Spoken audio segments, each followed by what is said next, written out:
I have a slight fear of what you guys are going to create with a green screen.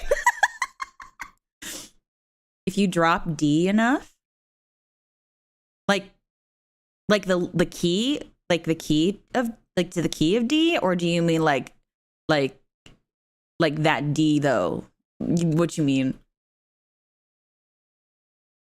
Hi, Breaker. Also, hi if you're just joining us. Anybody who is just joining us, hi, welcome to Anime Club, where we all like anime. It's much like a regular anime club where you would think that we all talk about anime, but we talk about anime adjacent things, and then the president just forgets, aka I don't know how to stay on topic. Welcome. Guitar lingo, sorry. No, please tell me what it means. Very genuinely, I only played guitar for about 2 years, so I don't have a lot of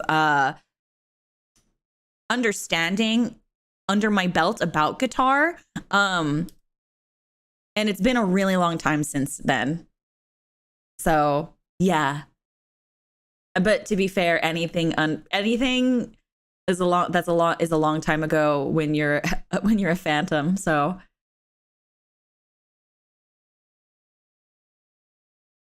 yeah. I don't know. You know how they always do idol songs in the filler episode? Maybe I need to do one of those. What's an idol song that's really good? Oh, I'll sing Love Live. Yume no Tobira. Oh shit. Wait, what are the rest of the words? Hold on.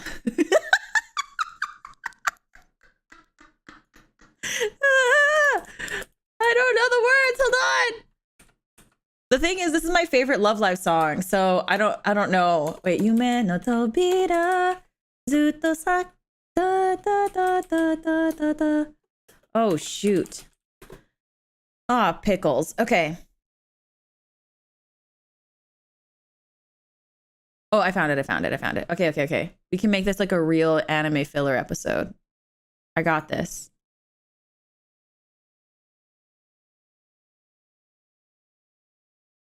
Yume no tobira zutto sakashi tsuzuketa.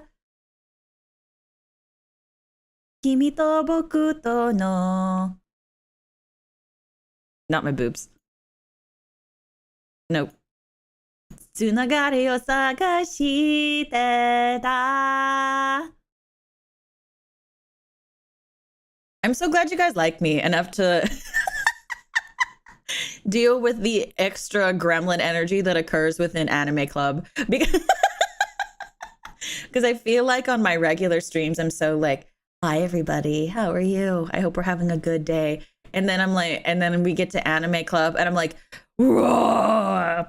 like, it's so, I don't know how to explain it.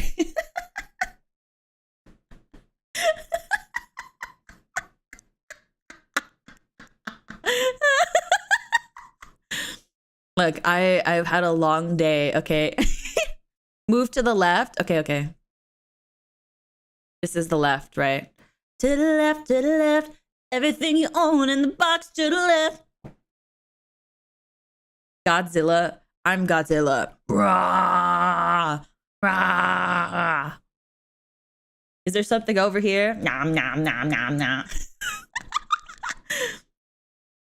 DADGB instead of EADGBE. Oh, I see. Okay. That makes sense. Very genuinely. I that probably sounded sarcastic, but I that genuinely does make sense. I can see the edits. I can't see the edits unless people make them. Because it starts with DAD. Ah! That's so fun. I love that. Oh my God. I got my kalimba. I've been playing it. I only know how to play one song successfully, but we're getting there. Oh, I can do that. Hold on a second.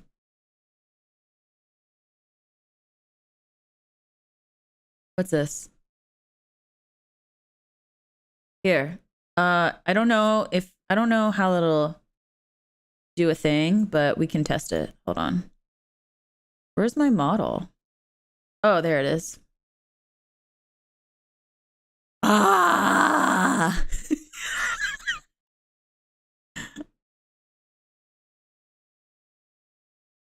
Ah. Oh, bye, Scotty. Bye bye. Thanks for hanging. Oh, wait. Hold on. I got this. I can make it better. Hold on.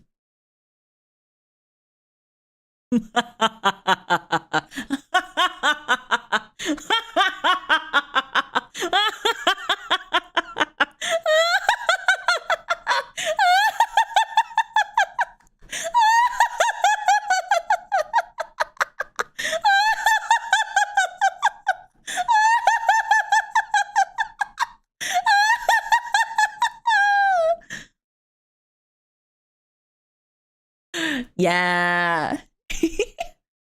I've actually been in a production of Macbeth. Which is, it's the reason why I say Macbeth instead of Macbeth, because a lot of people say Macbeth, but it's the reason why I say Macbeth. Ah.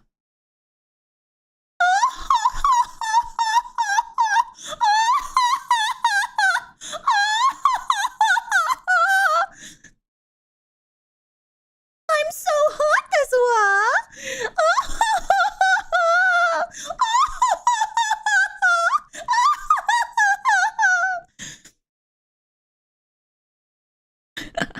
I've done Macbeth twice, and then I've done, what else have I done?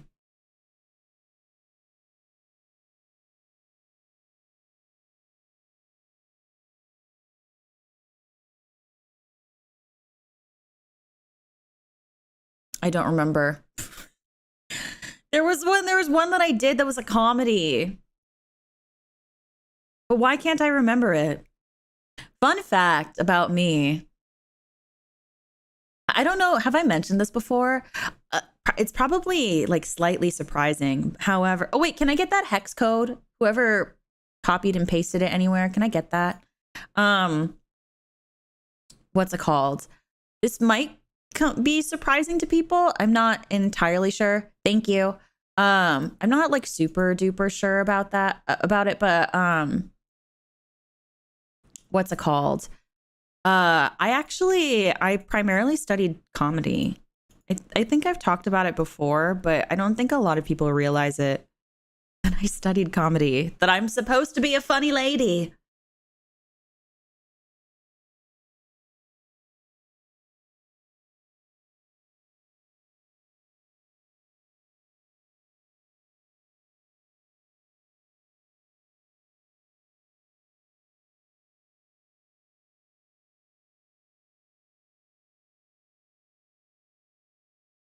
Okay, I think I fixed it.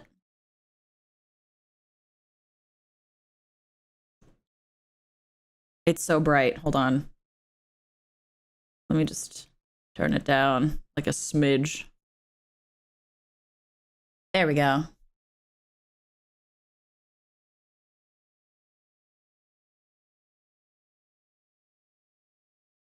Yeah.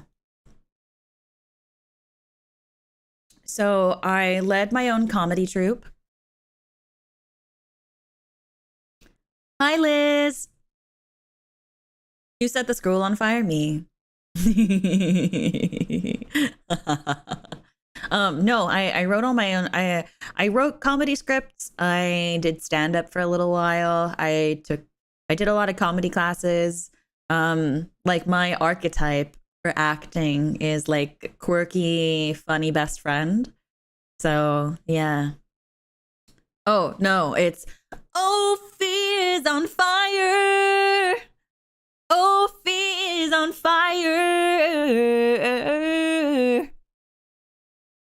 I set the school on fire. Ophelia's on fire. She's just a phantom. She's on fire.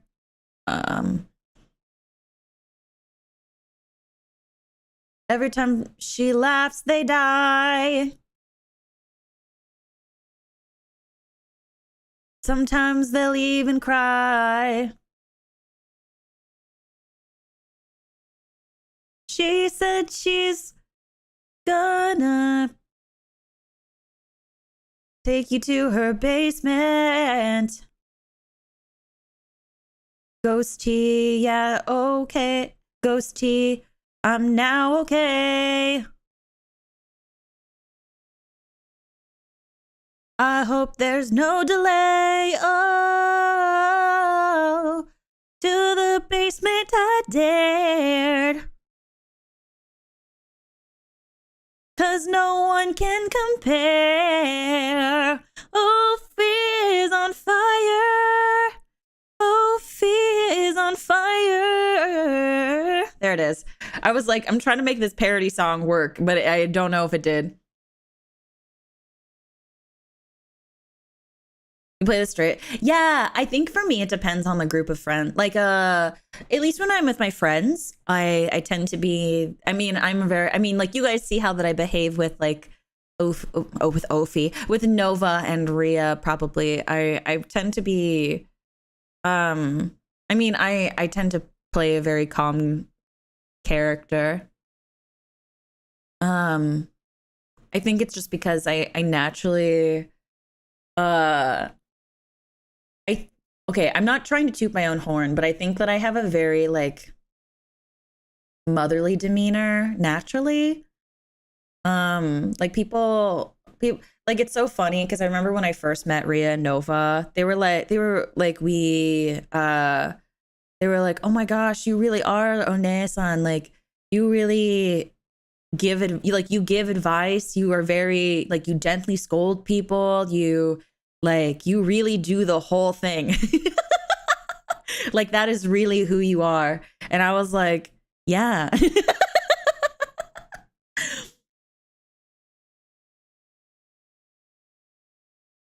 The fire is gone. But yeah, so I was like, I guess so, you know? Yeah, mommy, sorry, mommy. Yeah, that's me. I'm the one you're talking about, you know? Waiting, I'm like, I can't wait for the day that I get a new outfit and you guys get to see me unleash my power to full capacity. I'm ready. I'm ready. I'm ready to give it to you. Not in a sexy way. I mean, it could be, but YouTube TOS. YouTube makes things so much less fun. I can't believe this step, bro.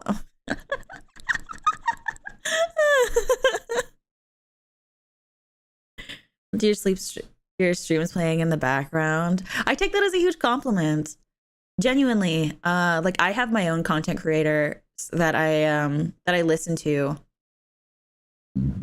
Oh gosh, sorry. That I listen to that help me fall asleep at night. So knowing that I am able to provide the same comfort to people, yeah, so in ASMR streams, no, it's not even that. I mean, like, to be fair, I've been surprised that I haven't been demonetized, just because I have a wonderful friend. Her name is Haywan. She's a VTuber as well. And she just talks about, she will straight up will be like, I want like that 60-inch like monster, like she'll straight up just say like a dildo on stream, and I'll be like on my streams, and I'm like, hey Juan, you're gonna get me bonked. And she's like, okay, but I got so used to saying it on Twitch.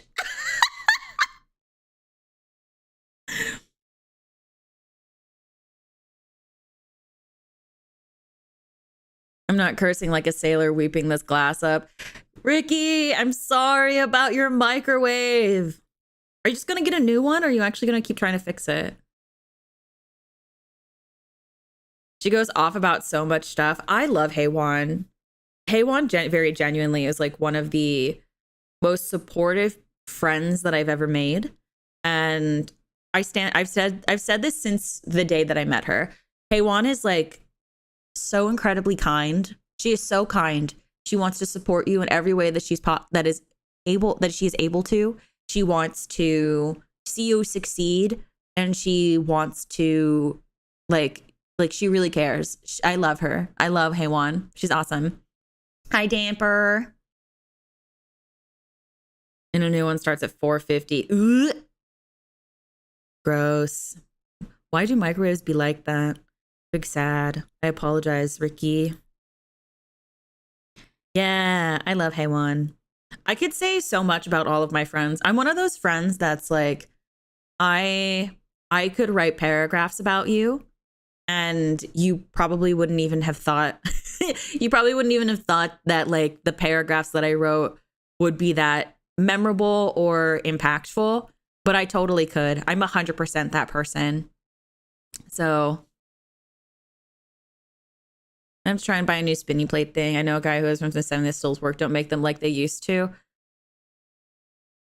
The one that I currently have is pretty sturdy. I've dropped it like too many times, and I'm surprised it's still intact. I'm not gonna lie. You have such cool friends. Thanks. I also like my friends. Like Rain. Rain is a really wonderful friend of mine. And I've made some really wonderful friends as well.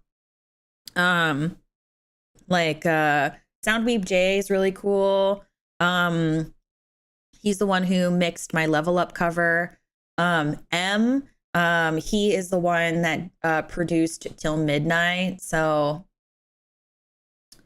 I'm trying to think who else. Like Yoki, Inami Yoki, Miss Nonanon, Sierra, Sarah Nikuya. Like, I'm so grateful for all of the friends that I've made in the past 6 months. I have never had so many like genuine friendships before in one space. So it's really exciting. Take advantage of being a VTuber as much as possible. That's what I do. Wait, what do you mean? Or I've started following several people just through or either collabing or rating, like Rain, Heywan, and Medu. Yeah, I'm not close to Medu, but I have been a fan of Medu's content for like I want to say a year, maybe a year and a half. And I'm such a huge fan. Literally, it's so lame, but anytime that she like responds to my tweets or like likes one of my comments or something, I'm like, oh my God. It's Medu. Okay, be cool. Oh, have a good day at work, Rhapsody. I hope that it treats you well. Okay. Mwah. Thank you for being here. Thank you for coming to Anime Club, the cough Anime Club. But yeah. So yeah, I love raiding people. I try to raid people as much as possible.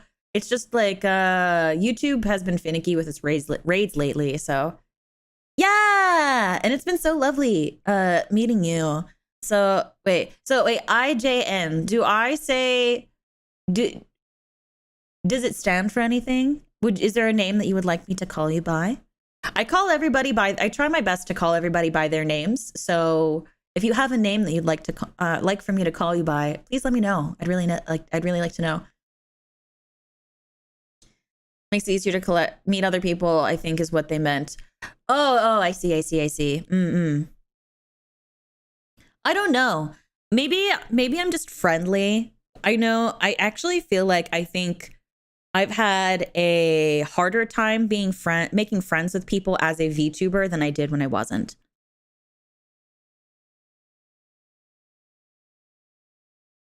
And I like being called Liz Uwu. Okay, Liz Uwu. Or should I do it? Liz Uwu. Hi, Liz Uwu.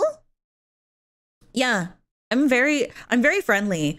I'm a very introverted gal, so I'm very like I think I'm a low maintenance friend for the most part, but I'm very like I will, especially when it comes to like talking to somebody online, I'm very much the first to DM you like, hi, hello. It doesn't, but then like when I became a VTuber, a lot of people are very nervous to DM you back. So I guess that, or like they find it to be they find it to be intimidating when people reach out to you first. And that's fine. Everyone's allowed to have that. You know what I mean? However, I do have a very strong personality. And if you find it intimidating that I approach you first, then we probably won't be able to get along very well, unfortunately. Just because if you have been around long enough, you obviously know that I'm not afraid to, what's it called? I'm not afraid to speak my mind. I'm not afraid to tell you how I feel about something and be honest about it. I try my best to not put it in a way that makes people feel guilty. Obviously, like that's unavoidable.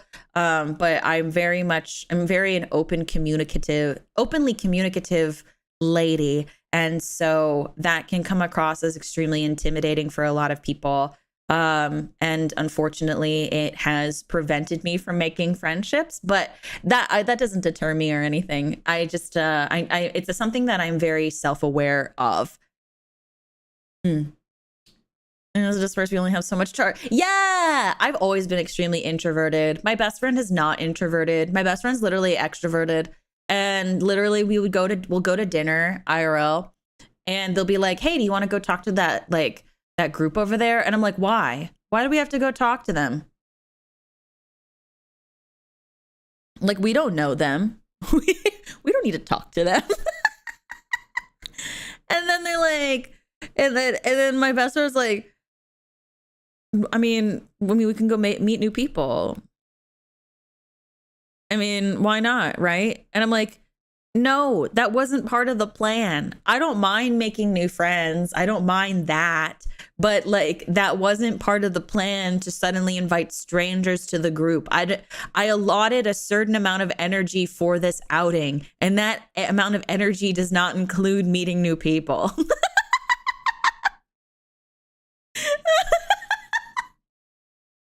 You know, like, I'm like, okay. And so like I need to be told in advance, or like so like I've gone to like different function, like I've gone to like social functions before where you're forced into a room with a bunch of strangers and you have to become friends. That's fine. I've made several a friend that way, and like that's fine. But I knew I was going to be meeting strangers, so I was like, really? Fucking why? You know? So it do be like that. But I mean, and I force myself to talk to random people and it's pretty easy now. Yeah, honestly, it's one of those things that I think like with more practice, in taking more time to what's it called? Taking the time to practice your social skills, it helps in the end. Oh, I love going to parties. I love partying. Literally, you guys, if I had a 3D model, you guys would be like, who is that and what did they do with Ophi? Like, what did they do? Because I am a party gal. I love going clubbing. I love going to a party. I love those things. But the thing is, I have to know that I'm doing it at least a week in advance. I have to know a week in advance. Because otherwise, I can't. You know? Never been to a party. Okay. So this is what we're going to do.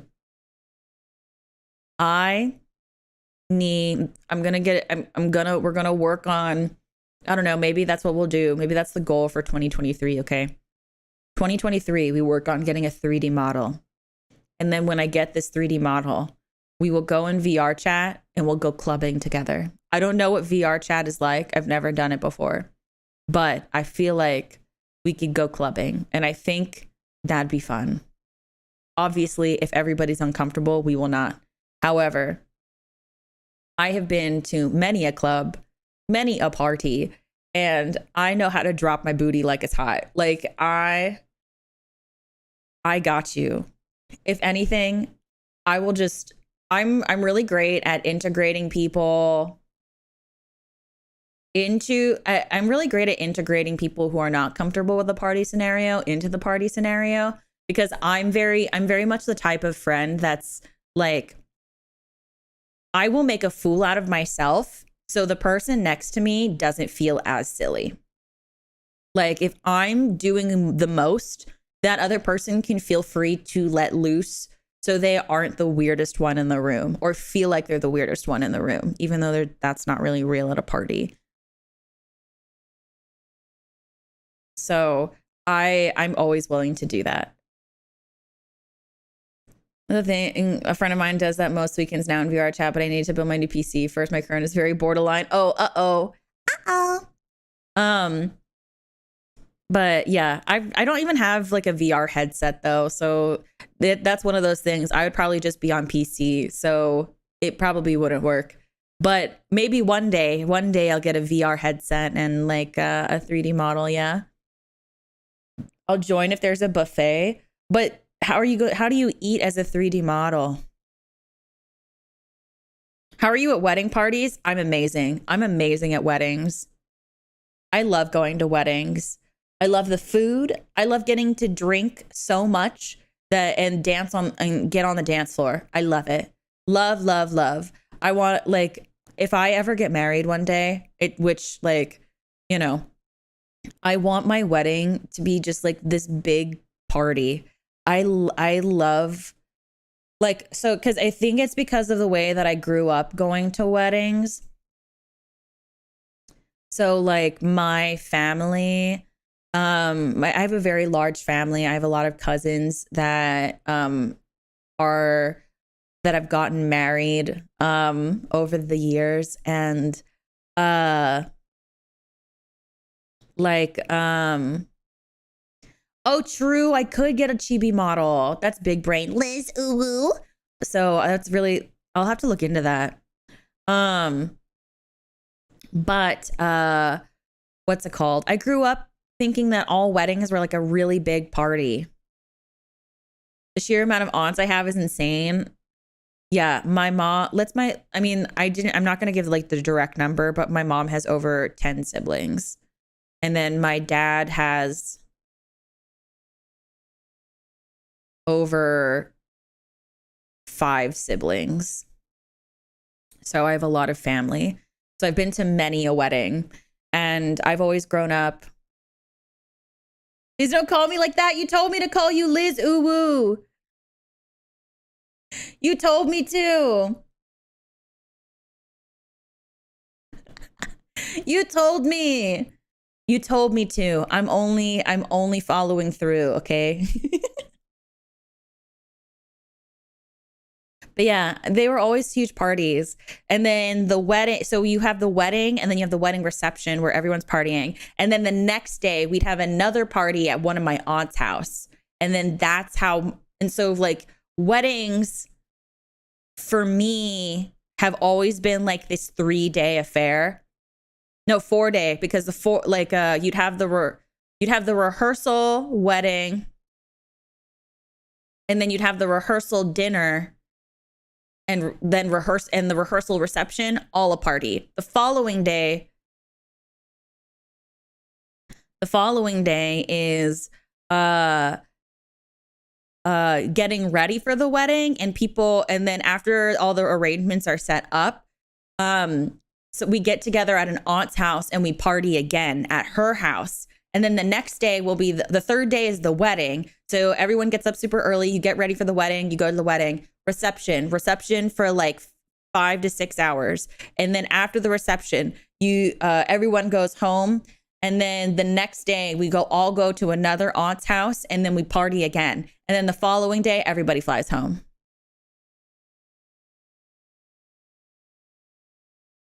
So that's how I've always known weddings to be. And then I learned very quickly as I got older and friends and things have gotten married, that was the case.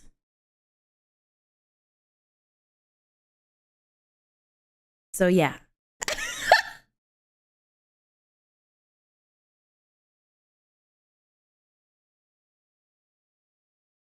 The ooh was separate. I couldn't tell. because on Cult of the Lamb, I've been spelling everybody's name ooh at the end just like that. Oh shit, that's right. We were supposed to talk about Black Lagoon. Holy fuck. Oh shit. Oopsie. I forgot. Oh my god. I was just talking. Shit. I can talk about too much. I can talk about way too many things. Holy shit. Do you ever feel that way? Like you feel like you're easy to talk to because you can talk about so many things, but then also feel like you talk too much. You know what I mean? And I'm not saying that in a negative way. Like I don't think that I talk too much, at least in regards to stream. However, you know, why is this an anime club or something? I mean, it's anime club front. We could just honestly, you guys, we could just call this our monthly basement meeting. Wait, let me get a basement background. Hold on. Wait. Our monthly basement meeting. Hold on. Do I have a bed? I mean, I do have a basement, but it's kind of sketchy looking. it's kind of sketchy. I don't know if you guys, I don't know how nice this one is in comparison to you know, anything else.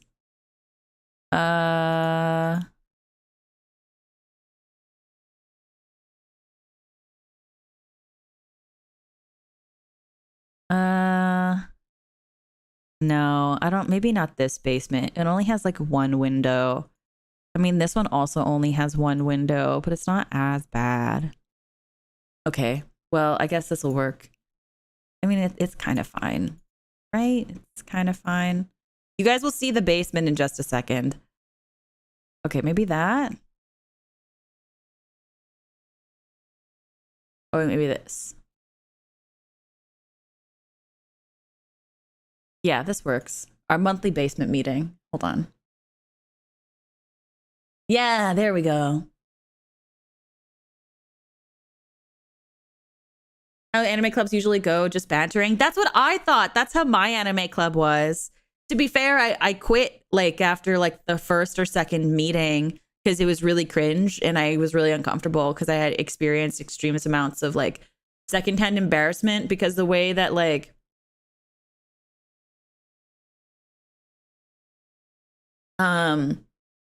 because the way that excuse me, the way that I have so okay, so my anime club,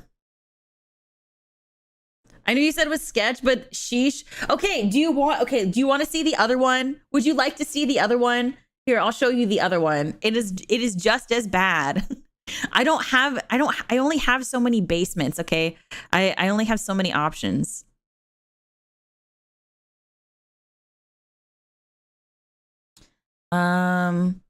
Well, this one's called boarded window basement. This one is just lonely basement, which is kind of the same, but okay, don't judge, okay? I only have so many basements. I don't think that this one is any better. I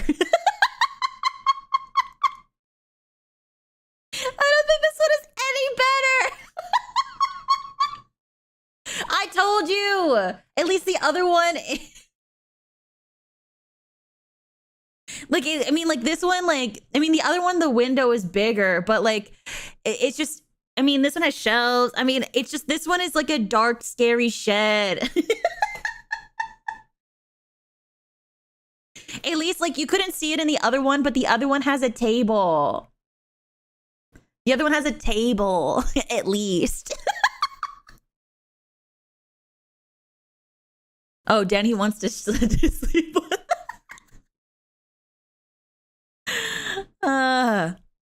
I mean, I think it's fine.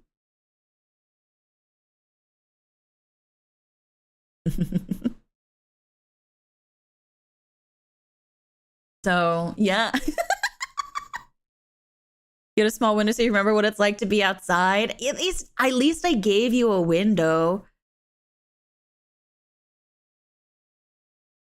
Hi, Elsa. Hold on.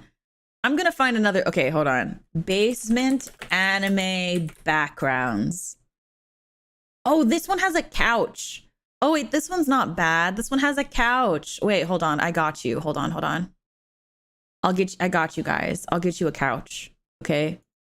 That's my love. Okay, basement couch. Here you go. Okay, here.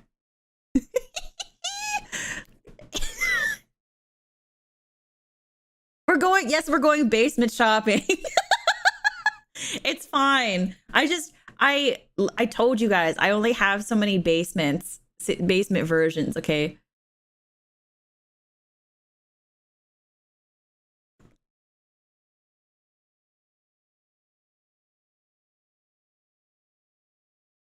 Okay, how does this look? How's this one? Oh wait, hold on a second.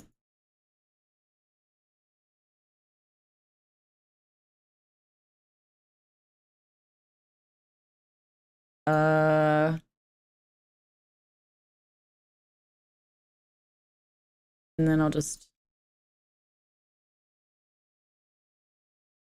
Please, let me move my body. Okay, here, see? See? It's better. Look, see, it's way better. I want a water park. Is that black mold? I don't know. I mean, look, you guys can get exercise by going up and down the stairs. You see? Like, see, look at that. Wow. Incredible.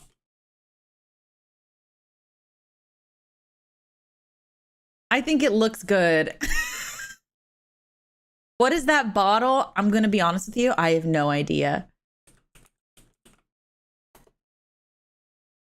Also, huh? Oh, here it is. Okay.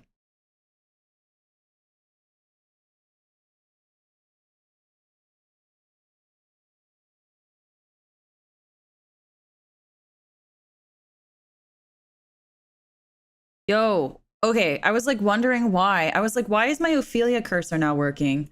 Okay, there it is. There it is. Look at me. I have a mini me on my screen. Okay.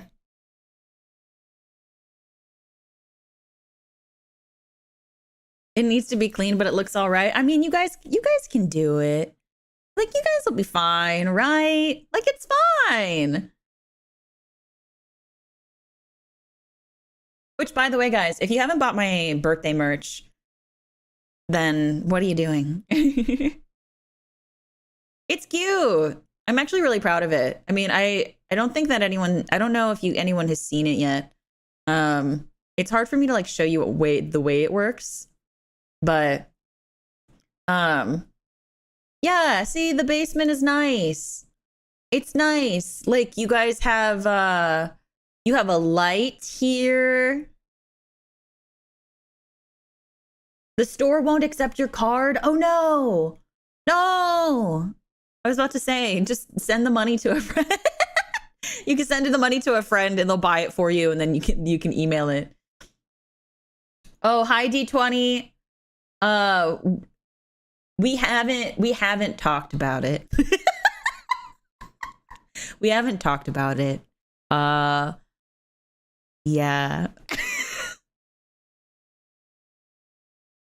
I model kits before yesterday. What did you get?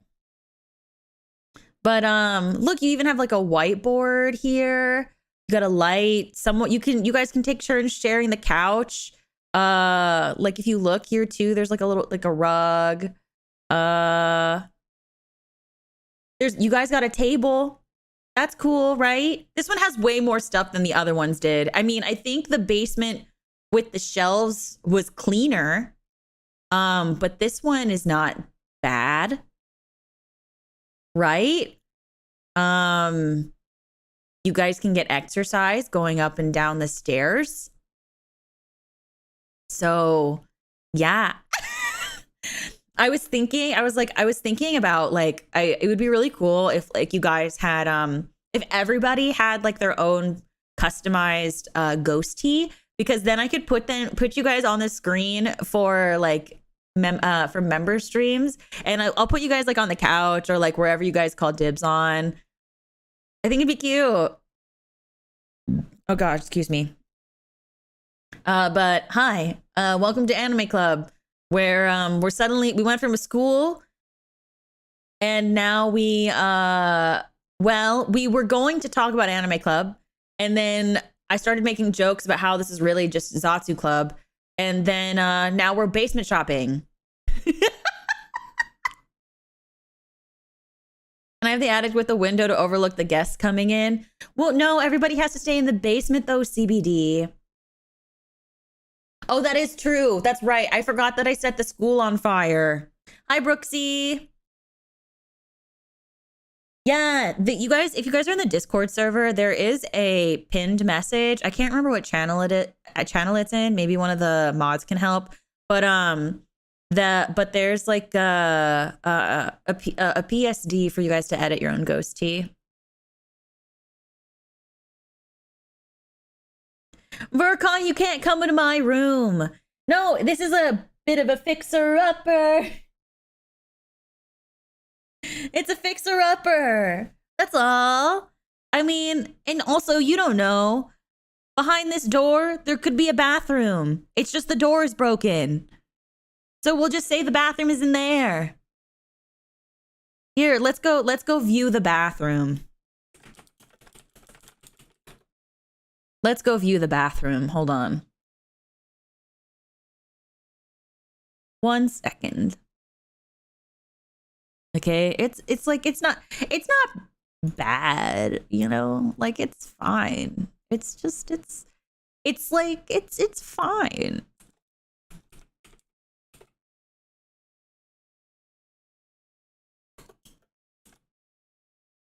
So we'll go view the bathroom. Just 1 second. Just 1 second. It's fine.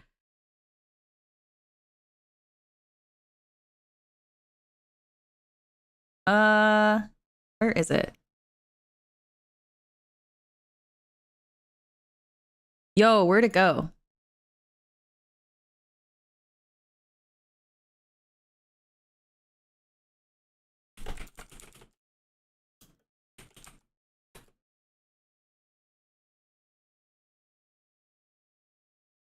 Okay, it didn't save.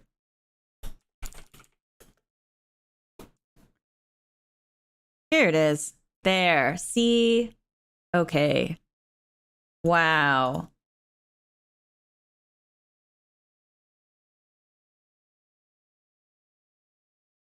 Okay. See, now we're going to view the bathroom.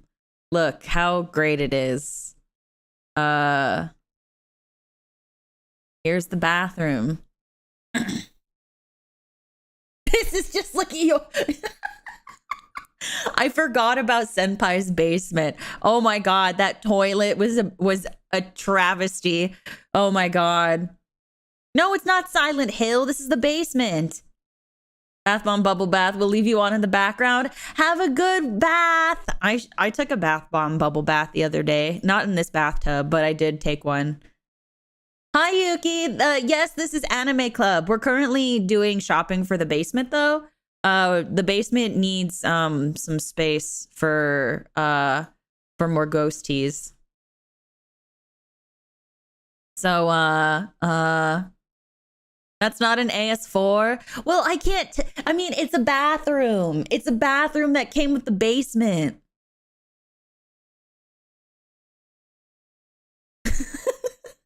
I mean, you can install one.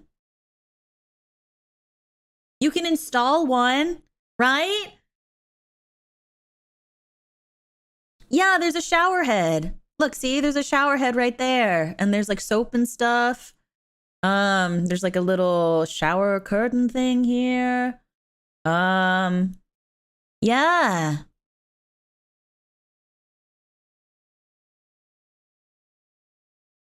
No, this is Anime Club. It's Anime Club. Leave me alone. We have to go on a shopping date one day. I'd love to go on a shopping date. No, you're not paying any rent. You guys are just allowed to renovate. I'll just hold it until the meeting is over. Why? You guys don't like this basement? What's wrong with this basement? Should we look for a different one?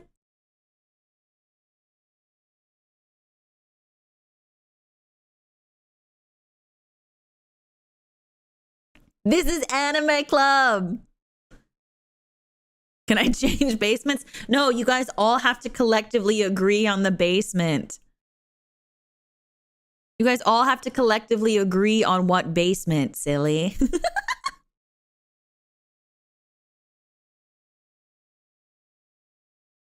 We're free? What do you mean? What do you mean you're free? You guys are willingly in the basement.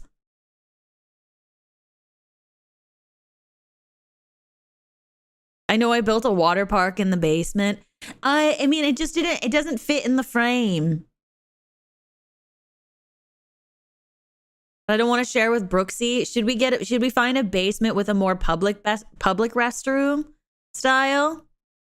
I mean, you could clean it. See, okay, Brooksy, I know you requested a basement window, but I gave you guys 2 options for a basement window, and nobody liked the basement windows, okay? Like, nobody liked the basement window options. Okay.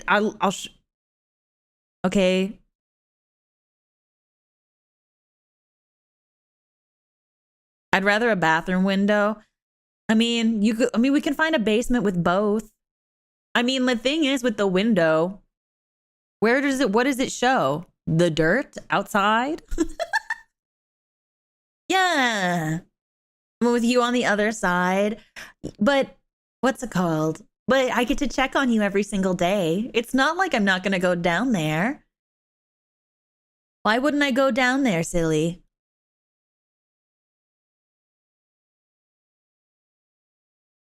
Here, let's find a different maybe a different bathroom.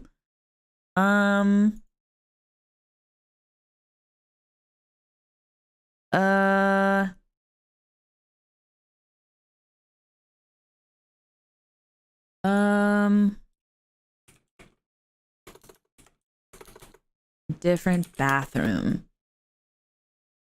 A different bathroom. Oh, maybe this one's not too bad.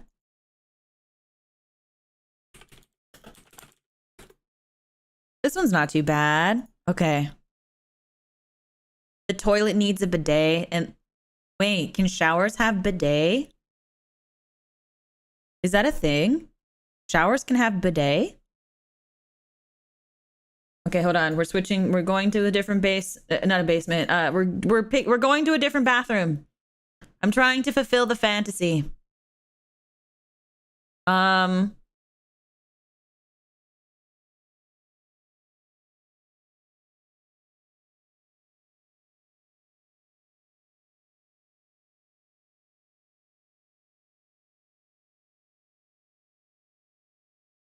Okay. How do we feel about this one? This one is more of a public style bathroom. Okay.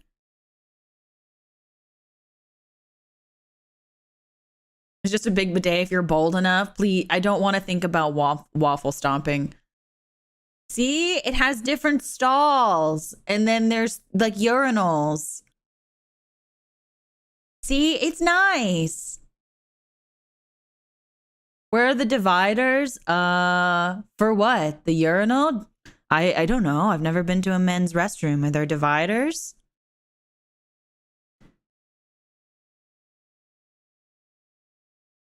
I don't know. I wouldn't say that it's blood. It's paint. It's paint. No, Ricky, did you Google it? Don't Google it. No.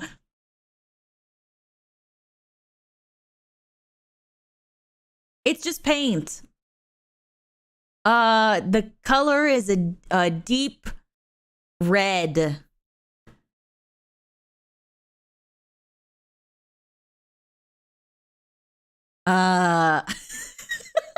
It's a deep red, and it's a mirror. There's a mirror, and there's 4 sinks, so you guys can wash your hands together. Yeah, like a big mirror. Yes, I was inspired by behind the frame to go with like splatter paint. Yeah. So this is an option. Do we like this bathroom? Yeah. It's people brand paint. I mean, it's bigger. There's no shower, so you'll have to like bathe using the sinks. But we honestly could turn this last stall into a shower, and then you guys just have 2 toilets and 3 urinals. Hi, Knight. How are you? Needs more shady graffiti? Well, you can decorate it yourself. I took the liberty to do the splatter paint. How can we have a shower gun without a shower? No, that's what I'm saying. We can turn this last stall into a shower, and then you can hang your shower gun wherever. I mean, there's no legitimate shower, but we can install one. I see you found the horror-themed bathroom of the amusement park and building in the basement. Yeah. See, Yuki is just upgrading our basement. It has a water park. It has well, all the places that are not renovated by Yuki are completely up to you guys at that point. But what if I have a sword? Your shower sword can go next to the urinal, so you can have a sword at the urinal.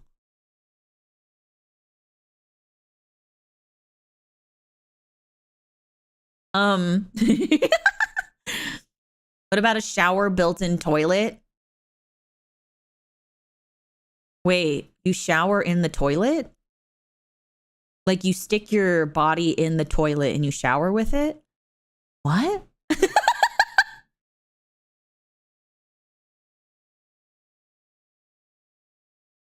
I don't know what you're showing because well, the thing is, we were having anime club at the school, but then I set a school on fire for fun, and then well, we had to come back to the basement for our monthly basement meeting.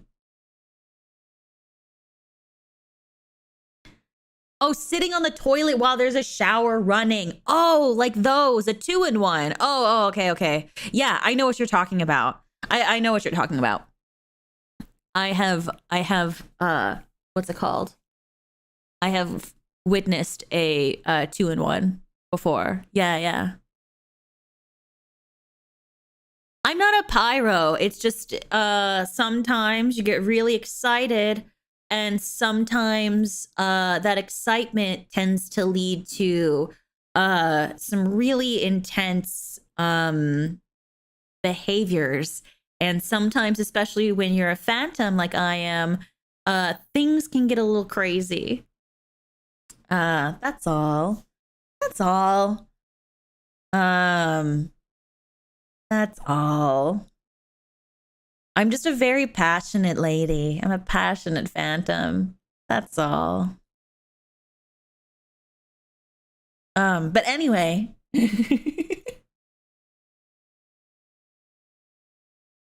No, I put out the fire before it went away. Okay, it's fine.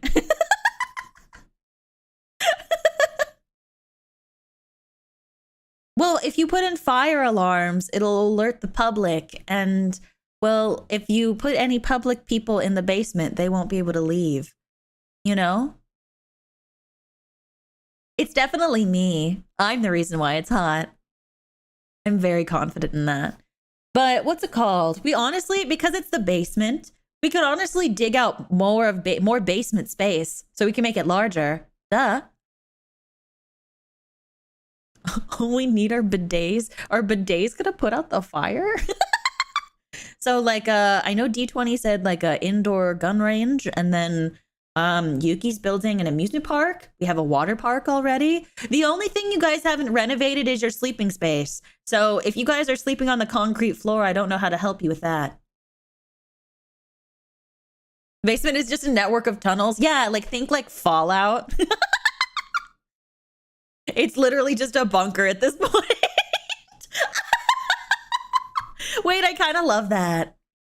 Because it's I mean, it's not that it's menacing. It's just that it now represents a whole community of where I install propaganda speakers to you. No, not really. I'm not going to do that unless it's good for your posture to sleep on concrete. We're getting a Coliseum. Can it be like the Pokemon Coliseum? I love that game. I wonder if Staff's Fun would let me play Pokemon Coliseum. I love that game so much. It's so fun. I wonder if they'll let me play it. Oh yeah, a home theater so you guys can all watch together. And then there'll be little like screens in front of your seat so you can participate in chat. That would be cool. Of Hatfilia Resort in the basement. Ooh, that would be nice. Yeah, an extension of Hatfilia Resort. That'd be cute. Oh, a stage for karaoke. That's really smart. So if we're in the basement, how will we get pizzas delivered to us? Someone needs to pay for it. Well, I'll just put it at the door to the basement. All you have to do is just order it yourselves. You guys have Wi-Fi, so you should be able to, order food online, and then it'll just get delivered to the door, and then I'll leave it to the basement door, and I'll bring it down to you. And that way it's like, and that way we get to see each other. And well, whoever gets to pick up the food gets a special extra little gift from me. How does that sound? I mean, you guys could always make more food, but I figured you guys would want something a little more special than that, right?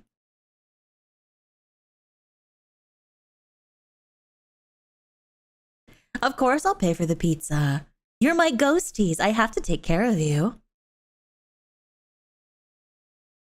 You're gonna sleep at the door? No, you have to sleep in your room. You have to sleep on your room. Mods, you guys can have your own room. You guys can have your own rooms. Yeah.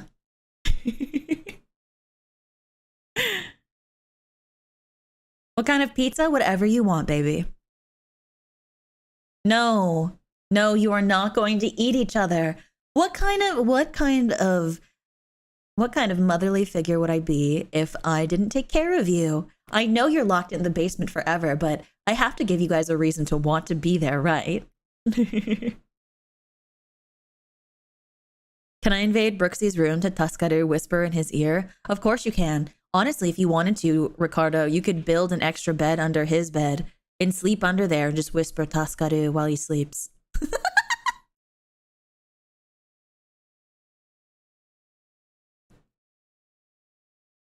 We need a dungeon to have our boss fights. Isn't that what the Coliseum is for?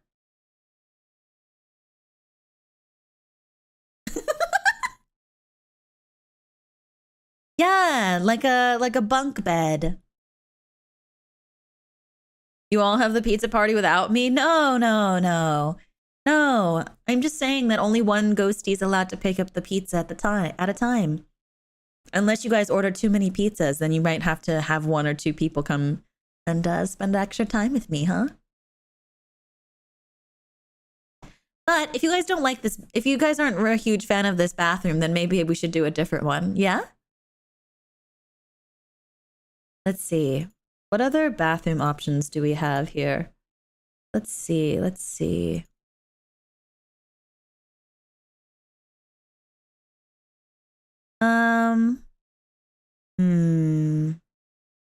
I mean, there's this one, but it's so normal. It's not really suited to having more than one person in it. Yeah, this one's not as nice. I mean, it's cleaner, but it doesn't really have the charm to it that I like.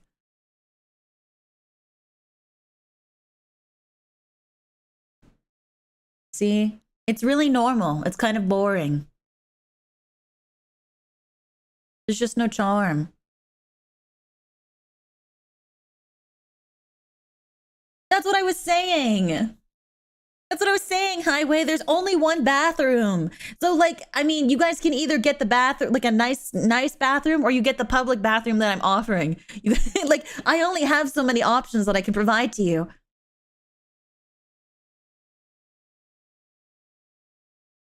It's yellow walls, Liz.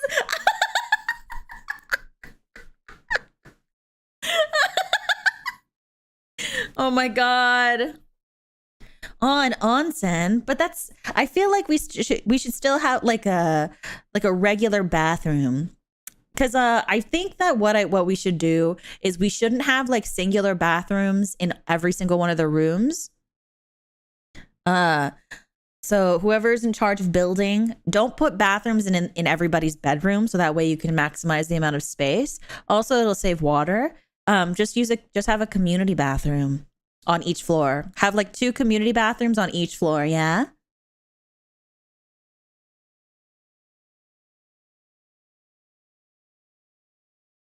I want a hot tub that Chad can take a bubble bath in. Oh wait, speaking of, hold on. I get my own bathtub. A chicken in every pot, an AS4 in every room. No, an AS4 in every community bathroom. What if we all need to go at the same time? Then you start a line. You can have a conga line. Or, I don't know, go to the bathroom in a bush. And cause a draft. Wait, no, Ricky, no. Minecraft server to build all this would be fun. I want to get one. I was about to say, if you guys haven't, like, I want one so bad. If you guys bring it up to Staffson, like if more than enough of you bring it up to Staffson, they'll probably consider it. I think it'd be really fun because I play Minecraft a lot and I love building. So I think it'd be really nice to actually have like a designated, like we could have a designated area. Like what we could do is like, I'll build like a house for me, and then I'll have a door that will quote unquote lead to the basement, and then you guys can build the basement as we want to. No, don't message them directly. Don't message Staffson directly. In the Discord server, there is a feedback and questions channel. If like enough of you go to feedback and questions, you guys should be able to like Staffson, like we can relay messages to Staffson, or they'll see it. And like if enough people are interested in a Minecraft server, they'd be more willing to get one. Is the bush indoor, outdoor? Well, it's indoor, but like we built the basement to look like it's outside. These are Starship Trooper rules. We need a separate women's bathroom. Well, I was thinking that the ladies' could have their own bathrooms, because I know that, well, what's it called? I know, speaking as a lady, especially in, I think it's very important that you get your own bathroom. I'm mostly saying that because I would like my own bathroom, because it's my house. No, what's it called? But like very genuinely, I think it'd be really fun.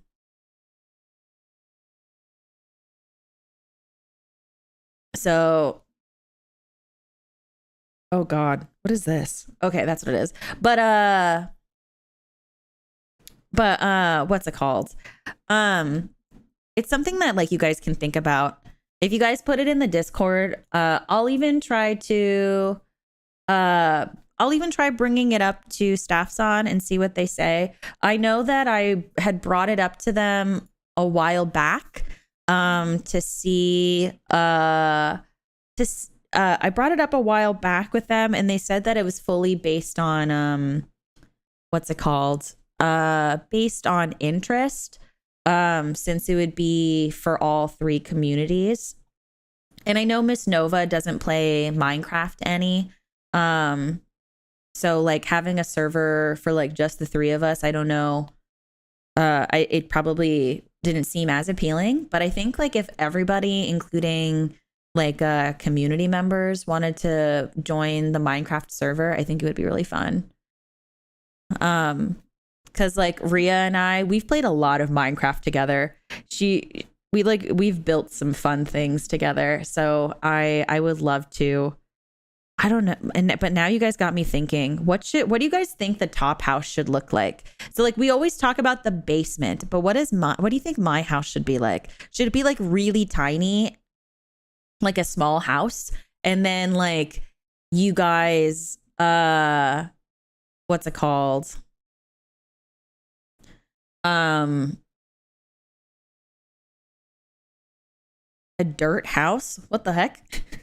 Like a hobbit house, like one of those, like on a hill or something.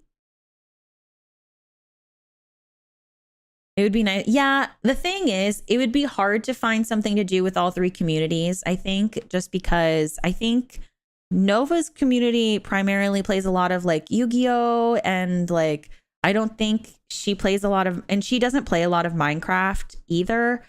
I think we tried to play Minecraft, the three of us, and she didn't really have a good time. And I'd hate to make her play Minecraft. But then like, I don't, but then like, I know Rhea has her own thing and then I do my own thing. So it's like, I think we would have to try to find like a middle ground somewhere, you know? It's like the Hello Neighbor. It starts a regular house with a basement, but over time gets super crazy and natural. Yeah, that's kind of like what I would want my house to be. But it's kind of like huge determining factor is whether or not like how large it is, you know? Because if the house is too big, like I don't want it to be too large because I can only put so much stuff in it, you know? Like I feel like it'd be funny if it was like the house is like maybe like a medium size, and then when you go downstairs, like it's like an entirely different universe. You know what I mean? So obstacle course or Hunger Games, that would be interesting. Like a Hunger Games, like a Hunger Games or like a obstacle course in Minecraft. Big trap filled mansion above the ground, but below ground is where the ghosties live. That'd be cool. That'd be cool. I'd have to look into that. Hmm. Hmm. Hmm. We'll see. I think that'd be super duper fun. Make it like, if the house is larger, then why are we living in the basement? That's what I mean. I think it's going to be small. I think on the top, it's going to be small. It's going to be large enough for one person, AKA me. And then it's going to be downstairs, and then you go down into the basement, and the door to the basement is hidden. So I'll probably build like a secret wall or something, like a secret door or something. And that's how you get into the basement. And then you go down there, and what's the noise tolerance level? You can be as loud as you want, honey. You can be as loud as you want. Oh, see, now I want this so bad. I think this would be so fun. I would love to hang out with you guys. I know that we did the Minecraft, the Minecraft, like the Minecraft date, but I think it'd be so fun to like build our own universe, you know? Can a member create a server and just give all the admin privileges to Ophi? Oh, I didn't think about that. That could be an option. That could be an option. I mean, I don't see why not, I guess. Because I mean, like, it would just be ghost tea centered, so you'd have to be okay with it just being for ghost teas. Because like if it's for the community and things like that, I feel like that wouldn't be a bad. I feel like that's not a bad thing. I feel like that would be okay. It's just the only thing is we wouldn't be able to have like the Sucky Buds or the Novakin. Yeah, Staff Son would probably be on board for it. So yeah. Some key card doors might be handy for keeping ghost teas in. I actually, in my own server, I have a lot of really fun ways to implement that kind of thing. I have like let's just say on my own personal Minecraft server, I have like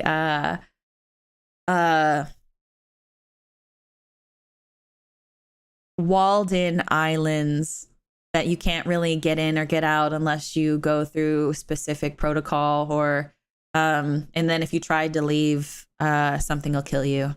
So let's just say this is not something that I'm unfamiliar with.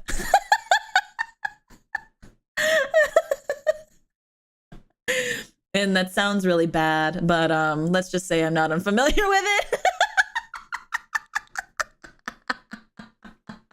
You know? So, yeah. Community Mincecraft? Yeah, Mincecraft, hermit. So, yeah. I mean, I will have to attempt an escape. Well, we'd have to build it out first, because it's hard for me to build. So basically what I did first was I built the island, and I built everything on the island and the transportation systems from island to island, because it's like, I think it's like a series of like areas, but it's all enclosed in a casing. So you can only get in and out through one way. And so but the thing is, we have to build everything first before I can build around it, you know? So, God, this sounds so cool. It sounds so cool, you guys. Oh, this would be so fun. Man. That'd be so fun. I think that'd be really cool. Like, what's it called? I like, yeah, we really are. What did I want to say? I wanted to say something else. I can't remember what it was.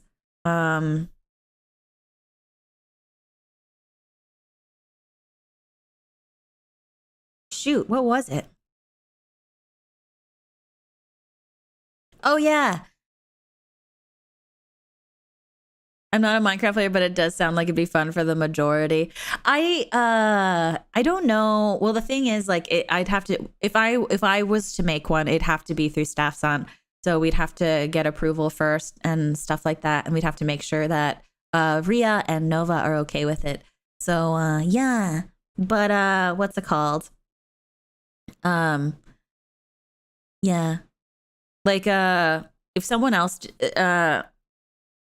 was it D20? D20, was it you that mentioned, like, if a member did it themselves, I think that'd be a little different. It'd just be ghosty related, but for me, I have to go through different channels for it. So yeah. Cuz I don't play Minecraft solo. I'm going to be honest. I don't play a lot of Minecraft solo. I'm more of like a I like to play a lot of Minecraft with people. I'm a very social Minecraft player, because otherwise I get bored really fast, and I get sleepy. I make myself sleepy. So either way, I think it'd be fun. But yeah. Man, the basement's gonna be a good time. Yeah, that'd be so cool.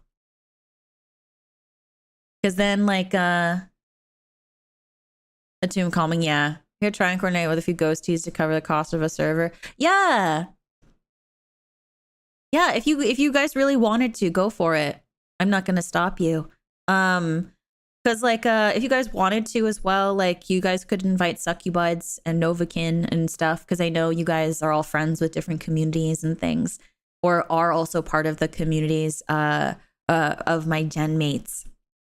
So I was about to say my sisters, my gen mates. So you guys could literally, like, you guys could totally, like, invite them to. I like have people feeling included in things. Yeah. Yeah. So IMO Minecraft single player is boring. Literally, you guys, my sister, Emmy, she shows me her Minecraft world and she's like put like hundreds of hours into it. She made a big fucking castle. She built an underground village and she like and she did it all not in creative. And I was like, and like it was insane, like the amount of stuff, you know what I mean? So like I was like, I'm glad that you enjoyed it. I don't think I ever could. Yeah, but I'm one of those gals that's like I'll like open up like a Minecraft like tutorial and build something. Otherwise I'm not super creative on my own. But yeah, like on my personal server that I share with like my friends, like spawn areas, like my baby, it's very cottage core, but then like you have a transportation system where you can go to these like like these apocalyptic-esque islands and locations. It's insane. By myself anymore. I love Project Zomboid. I've played it once. I want to play it more, but the thing is I don't want to play alone. So I have to wait for friends to be available to play Project Zomboid. And then but then like it's hard because like no one's been available. So I'm like, no, I want to play. Yeah. Yeah, if the game definitely clicks. Like Ace Attorney, I've played it so many times. Raft, as you guys know, I have hundreds of hours in Raft for no reason. Yeah, so like it's a good time, you know? And like what is it? What was the word what was it that I wanted? Um Oh, Stardew used to also be that way for me. Stardew and Harvest Moon. Those were the two games that were also yeah. I intended to play some MC today because I want to get the lightsaber. A. I might play a little later. But I'm not entirely sure yet. Because like I said, I like to play with people around. Yeah, people told me not to dig a hole in Minecraft, like to go to the bottom. And then I was like, I'm gonna do what I want. So like okay, would you guys watch if I just did a stream where I dug a hole straight down in Minecraft? Would you guys do it? Would you guys watch? Oh, you did get the lightsaber? Hell yeah. I need to find a day to do the Minecraft Disney date again since my OBS like freaked out. Yeah, just like a singular hole.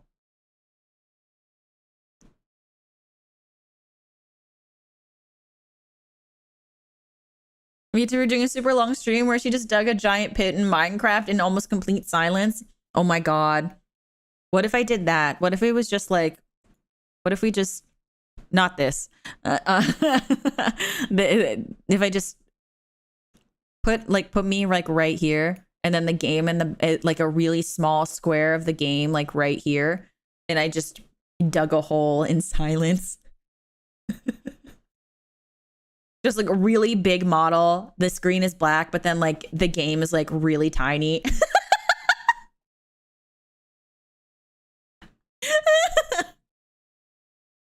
Oh my god, Roller Coaster Tycoon and Sim City based. Those are such good games. I've wanted to get Roller Coaster Tycoon again. I actually was also really into Sim Theme Park as well. That game's super fun. Bath was nice. Good. What kind of bath bomb did you use? We went basement shopping and we have just started to discuss what it would be like if we had a Minecraft server. A good April Fool's stream, honestly.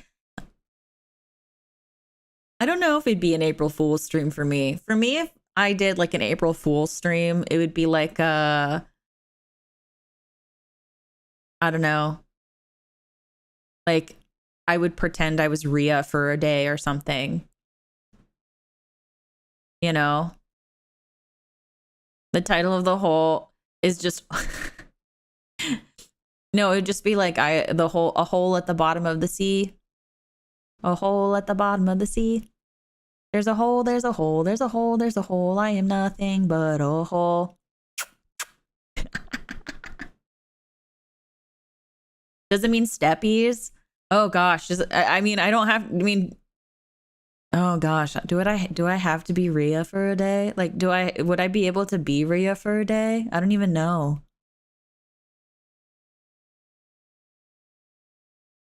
Carry Ophi through a Destiny 2 raid, no death. I don't know how that would work. I don't think that would go well. Such profound lyrics. Thank you. It's been something that I've known for years. I appreciate it. Do a ghost tease 1x1 digging race. Actually, you know what I really want to do is I want to do like a community Minecraft hide and seek. I think that'd be really fun. Like we build out the basement, right? And then we hide and seek.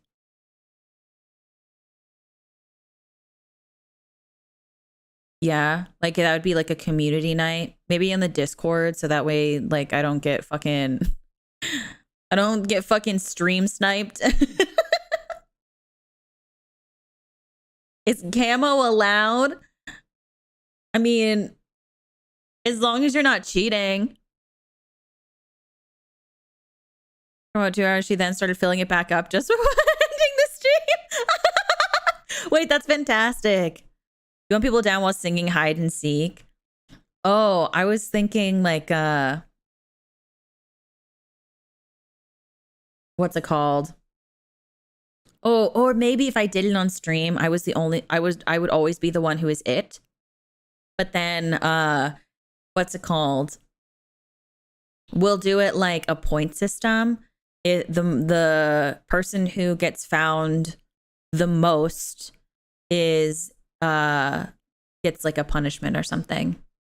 Like I make you wear a dunce hat or something. Sussier than the racetrack sushi. That is the let you lose your kidneys in. Oh, do you want to see a fun little bathroom? Do you want to see one? I have much a better one for you. Is this in the basement or Minecraft? Oh, hide and seek would be in my like basement Minecraft. Yeah. Not a punishment from Ophi? Why have you been a bad boy? Is that what you want? Hmm? Let me show you the bathroom though.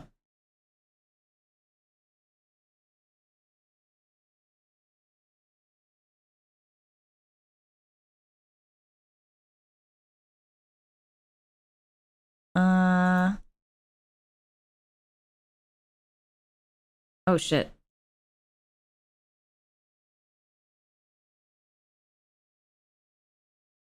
Okay, here's the bathroom, the first bathroom that we were looking at before all of you guys decided that it was not nice enough. And I thought it was fine. See? This bathroom's nice. I don't know why you guys don't like it. Class should be starting in a few. Okie dokie. See? It's not a bad bathroom. Yeah, Ophi in a bathroom at a party. Straight hair, straightforward, straight path. I don't cut corners. I make a point to be on time. Head of the student council. I don't black out at parties. I jam to Paul McCartney. If you ask me how I'm doing, I'll say, well. Yeah, the lights are kind of bright. I think it's because I have it set to a different setting than I did earlier, and I don't remember what setting I had it originally at.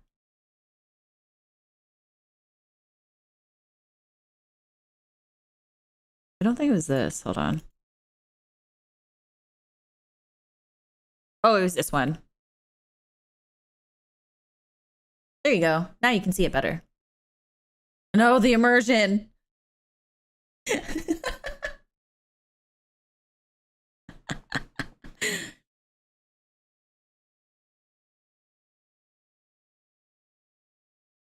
Remember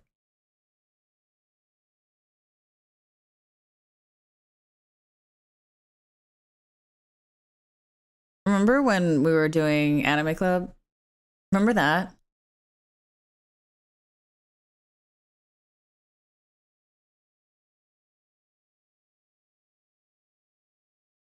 Remember that? Remember when we were supposed to talk about Black Lagoon? Immerse yourself in a shower? Okay, I'll put myself in the shower. I got you.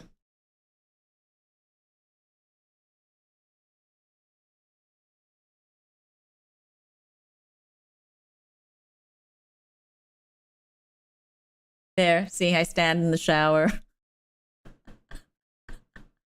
I am in the shower now.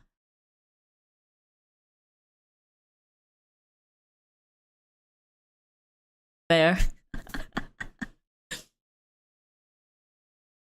Thank you for the super, by the way. Now turn it on. No. Anime Club, the fire wasn't your fault. Okay, but look, I burned a school down. I burned a school down, you guys. And now there's no more Anime Club. It's gone. It's gone.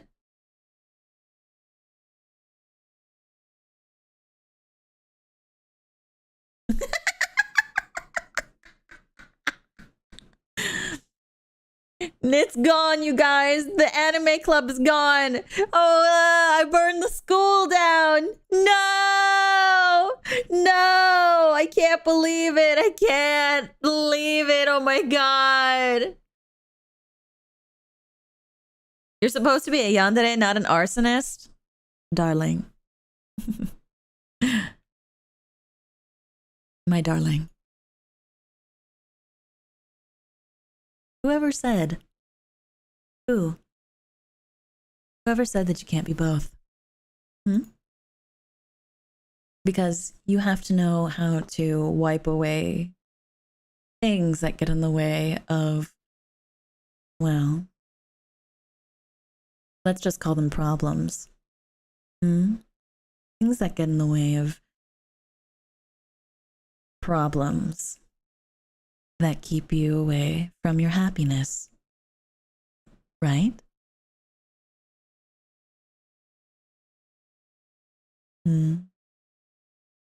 So it's best to be versed in all sorts of behaviors and skills.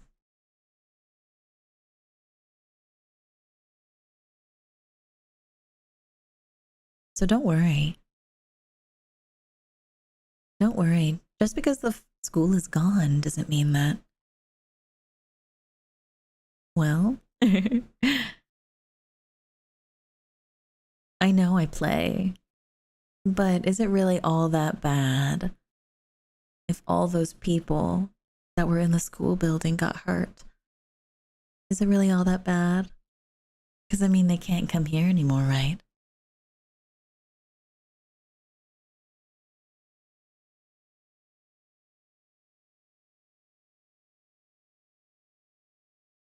Cute for a yandere. L not scared. LOL get good.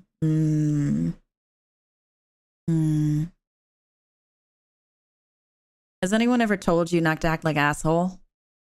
Has anyone ever taught you not to act like an ass? Have you thought about that? You know what happens to people who act like giant assholes to me? Even if you are the object of my affections. We can't be having that. We can't be having that at all. Not on my channel. Right?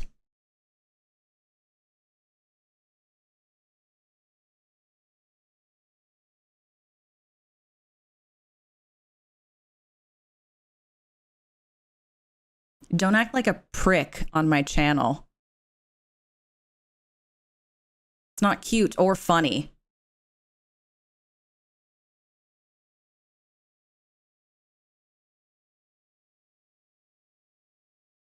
I'm so disappointed. I was having so much fun.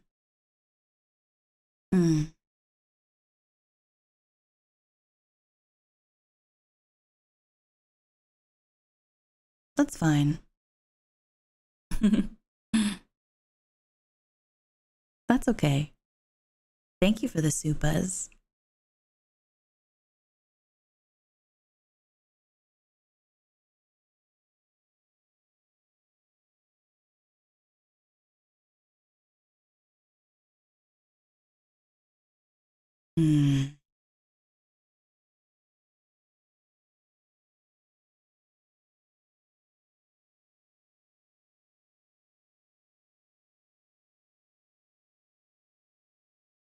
Man.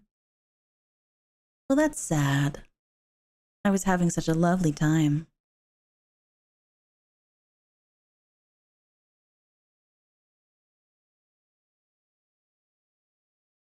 Yes, ma'am. That's all you have to say. Not even I'm sorry. Not even I'm sorry. Not even I'm sorry, Ophi. I'm sorry I was a giant prick to you. You don't even want to apologize? That's all you got?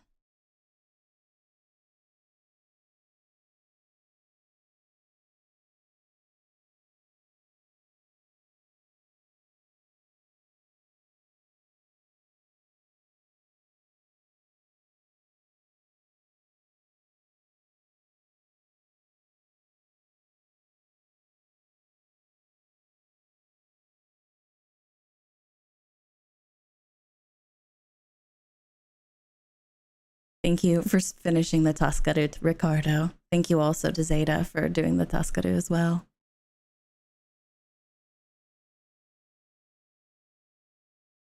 And I'm glad that you're sorry, honey. But we don't ever do that here. Okay? If you know what's good for you, we can have a lovely time together. We can have a really lovely time together. Or you can act like an ass. And I won't look down on you like the way you want me to. I'll just be very, very disappointed in you. And I'm sure you don't want that. Right.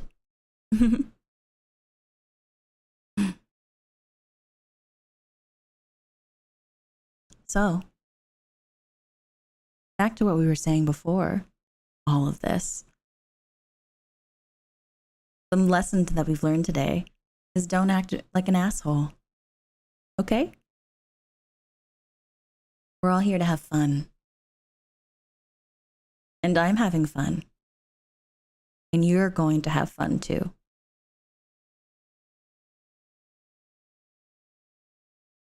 So, that being said,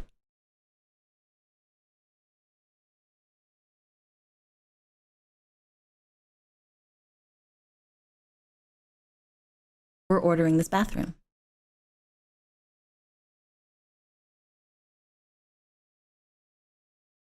Revy would have shot somebody by now. Trust me. I don't do that anymore.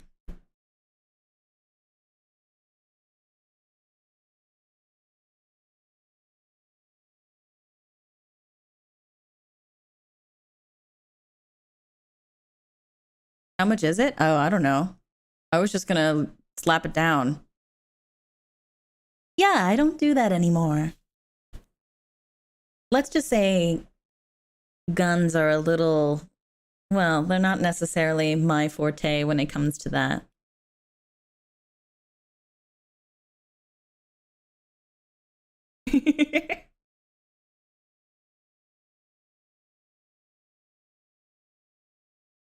Nice mouse cursor. Thank you. It's from my birthday merch. Isn't it cute? It's just a miniature me. It said on the toilet. See? Cute. Why a knife gun? Why a knife gun, Ricky?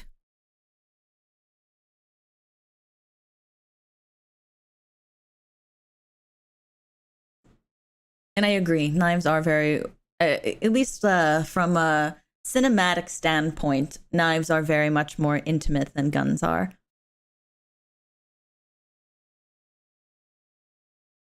They make those, you know? Yeah, I know. But like, what do I have a use for a knife gun?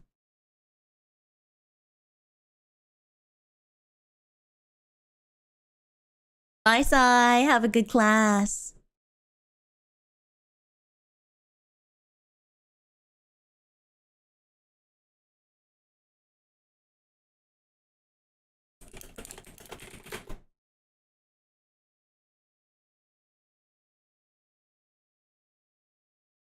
Yeah.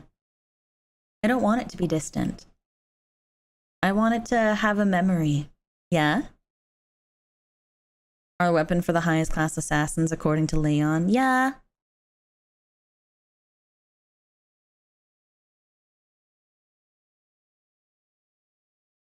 How far did we get into Black Lagoon? Episode 11. We got to episode 11 before I tapped out, which was literally one episode before the finale.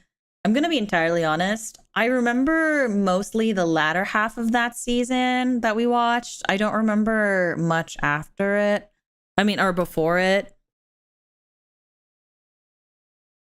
Then we are the bad guys. Only if you're giant fucking assholes.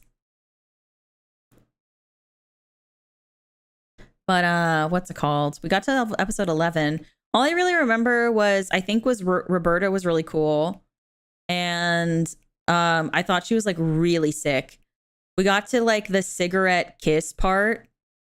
And my biggest complaint is the fact that they're so fucking close.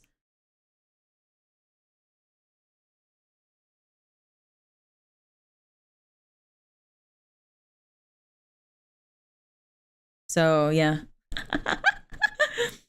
Like it's such a, I mean, I understand that the point is like is that it's supposed to be a shared moment of intimacy between two people that don't experience intimacy or have trust issues. But as hot as Revy is, she kind of frustrates me. So I would not be able to, I know that because of her personality, I can't really think of her as a character that I could enjoy because I think it would clash with mine too much. And I have a tendency more so to enjoy characters that I think that I mesh well with if they were a real person. I would just get irritated by Revy. However, I really liked Roberta. I think her story is interesting. I find it really fascinating as to how she ended up being a maid and like all of that. I think that's really cool. What part of her do you find abrasive? I just think her personality is frustrating. Like she's really horrible at communicating, and I think that's really annoying. Like I definitely can relate in the sense that when a long time ago, my first instinct was to be very violent. I mean, I think I've told stories before. Like I told you guys the story about how I beat up a girl with a frying pan once, right? Just because she sang a song I didn't like. And it made me so angry that I beat the shit out of her with a frying pan. And so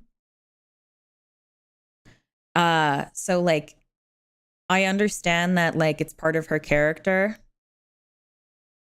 Oh. I didn't tell you guys this story? Yeah, I've done that. Anyway. So I did that, and yeah. That's why I said earlier I don't do that anymore. I had a very let's just say I've had a very interesting streak of events when I was alive.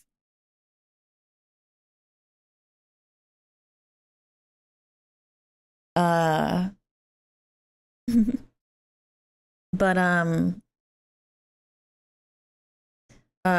for context, it was just she was singing a Jonas Brothers song I told her I was really scrappy. That is true. No, I used to be very scrappy. Like what's it called?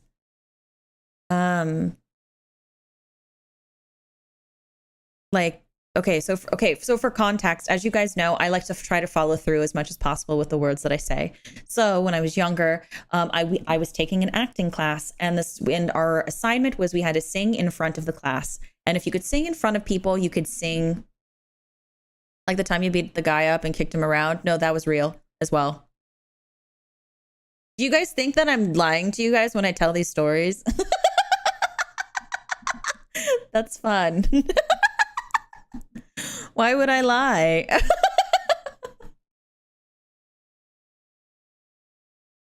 So the basically I was taught that if you can sing in front of people, if you could sing in front of people, then that meant you could do anything in front of people. And so I was like, okay, cool. So we're going to sing a song with a story and all that stuff. And like, I picked a song, and I went, and then my friend was still trying to figure out what song she wanted to sing at the time. And as long as you don't do that stuff anymore, that's what I said, isn't it?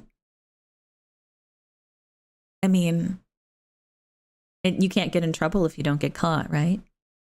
Anyway, my friend was having a hard time picking a song.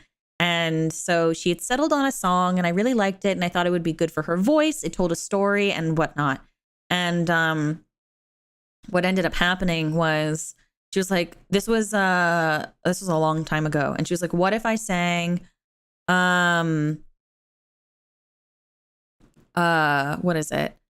She's like, what if I sang Burnin' Up?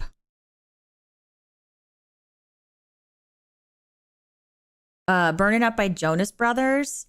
And this has been Unethical Life Tips with Ophelia Midnight. I put you guys in a basement, right? And I give good advice from time to time.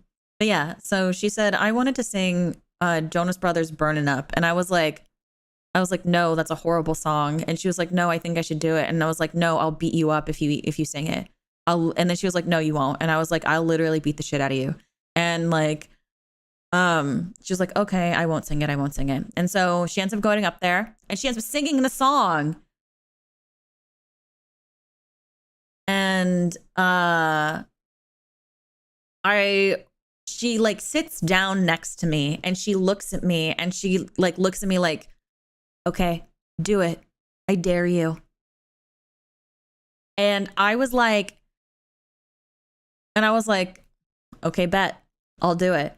So I grabbed a skillet pan off of the shelf, and I first it was a chair. It was a chair, but then my teacher was like, I don't want you to get in trouble if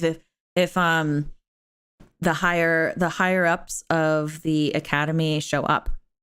So put the chair down. And I was like, oh, okay. And then she was like, but you can grab a prop. And so I was like, cool. And so I picked up a skillet pan, and then we went back to the back of the room, and I beat her up with a pan.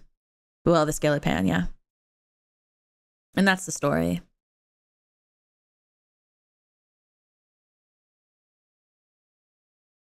That's what my teacher said. Yeah, it was this cast iron skillet pan. It was a genuine cast iron skillet pan, because like you can't use a fake one to like on stage. It was a real pan. Oh my God, is the pan okay? Yeah. The pan's okay. The pan is okay. I'm pretty sure it is.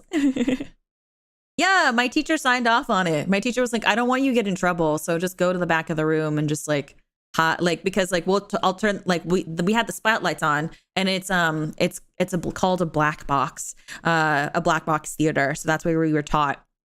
And so we just went back in the back of the room where there's no spotlight and you can't really see anything. So yeah. Yeah. And I basically had built up a reputation of uh if you do something to make me angry, I will make you regret it. uh and like I said, this was a very long time ago.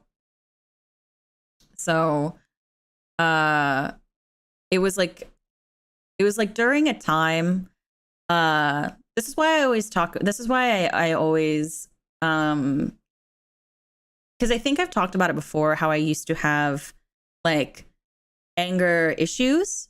I used to get really frustrated very easily, and I used to not understand how to process negative emotions. And it's why I'm always very open about communication now. And it's why I'm okay with telling that story, because I think it's funny now.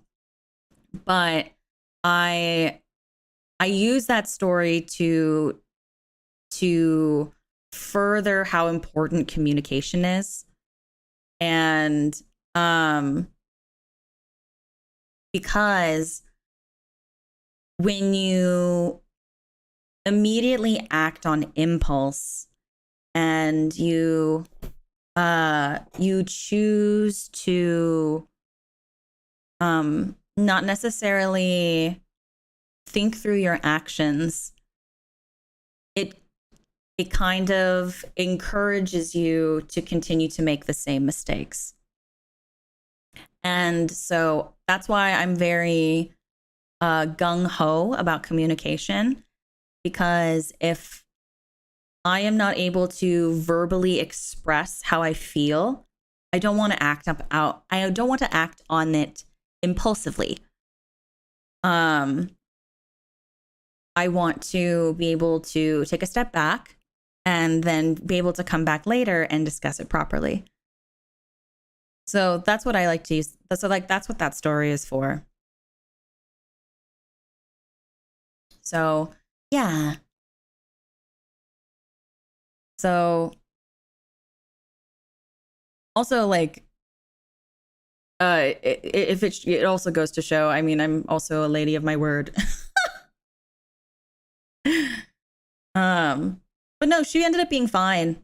She was just fine. We actually were, I mean, we were friends for a really long time even after that. So, but yeah. It was like, it's just like one of those things that when you're very young, you don't know the difference. Or not, you don't know the difference, but you're still trying to learn how to process those things. And I like to encourage people that it is okay to take a step back, process things, and then come back and communicate the way you felt later. Because I think that's really important. Because I think a lot of people think that you have to be able to be witty or strong in the moment when it's not necessary. So yeah. Roberta's Blood Trail. Should I watch that OVA after the first season or after the second season? Like fine or fine after a few weeks? I don't remember, to be entirely honest. I just remember that happened, and then it got around to the neighboring schools, and no one really, because after the second, oh, okay. Lighting technician, never again. It was more stressful than playing the lead in R&J. I used to be makeup lead for a lot of my productions. I used to be head of makeup for it. So I was really good at like painting on like wounds or doing coverage and things like that. So, but yeah. So like I think that is why I am so I think it's really funny because you think about who I was in the past, at least while I was like alive. The only part that's really missing is I don't remember how I died, but all the lessons you learn from things like that, you know? And I think that's because I always, like I said, I try to lead by example, and I try to take from my own experiences and try to give that back in a way that I think is helpful. So yeah. Oh yeah. There was what's it called? I was I remember uh when I was in like school, there like this separation between actors and technicians, and I thought that was always so silly because like the technicians, they do everything. Okay, I say this as a performer, but performers are very easily replaceable. Like that's what like you can get it, like you can lose your job in a snippet. They'll just replace you. But technicians are a little harder to come by. That's a very specific skill set. You know what I mean? So, yeah. I also don't know why that is. Any technician that I became friends with, I was like somebody were people that I maintained friendship with for the first, like even into like acting school or whatever, you know? But actors are easily replaceable. That's why we have understudies. That's why like sometimes you even have like more than one audition. Like even if like you didn't get called back, or like if you got called back, if the lead's an asshole, they're straight up gonna just be like, bye, and then put your understudy in place and then hire a new understudy. Like I don't fucking understand. I don't understand them at all. Like I don't understand the separation. It straight up doesn't make any sense except like sense to me at all whatsoever. But I loved it. I mean, I love being an actor, but like I think it takes like 2 seconds to just be fucking nice. I don't know. Acting is ruthless. Yeah. Yeah, like auditions, you get the moment you walk in the room, if they don't think you're what they're looking for based on how you walk into the audition room, the director and the casting director have every right to say bye, and then you leave.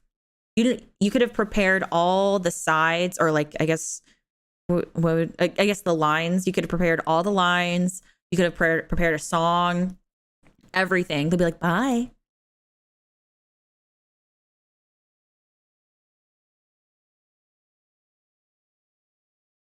So like,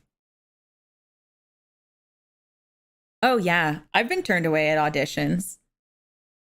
I've been turned away. I walked in through the door and I was like, "Hi, I'm Ophelia," and they said, "Thank you," and I was like, "Oh, okay, thank you," and then I left. You know, like I don't think people realize how well. One, it's also like a kind of a saturated market, so you know it's rough.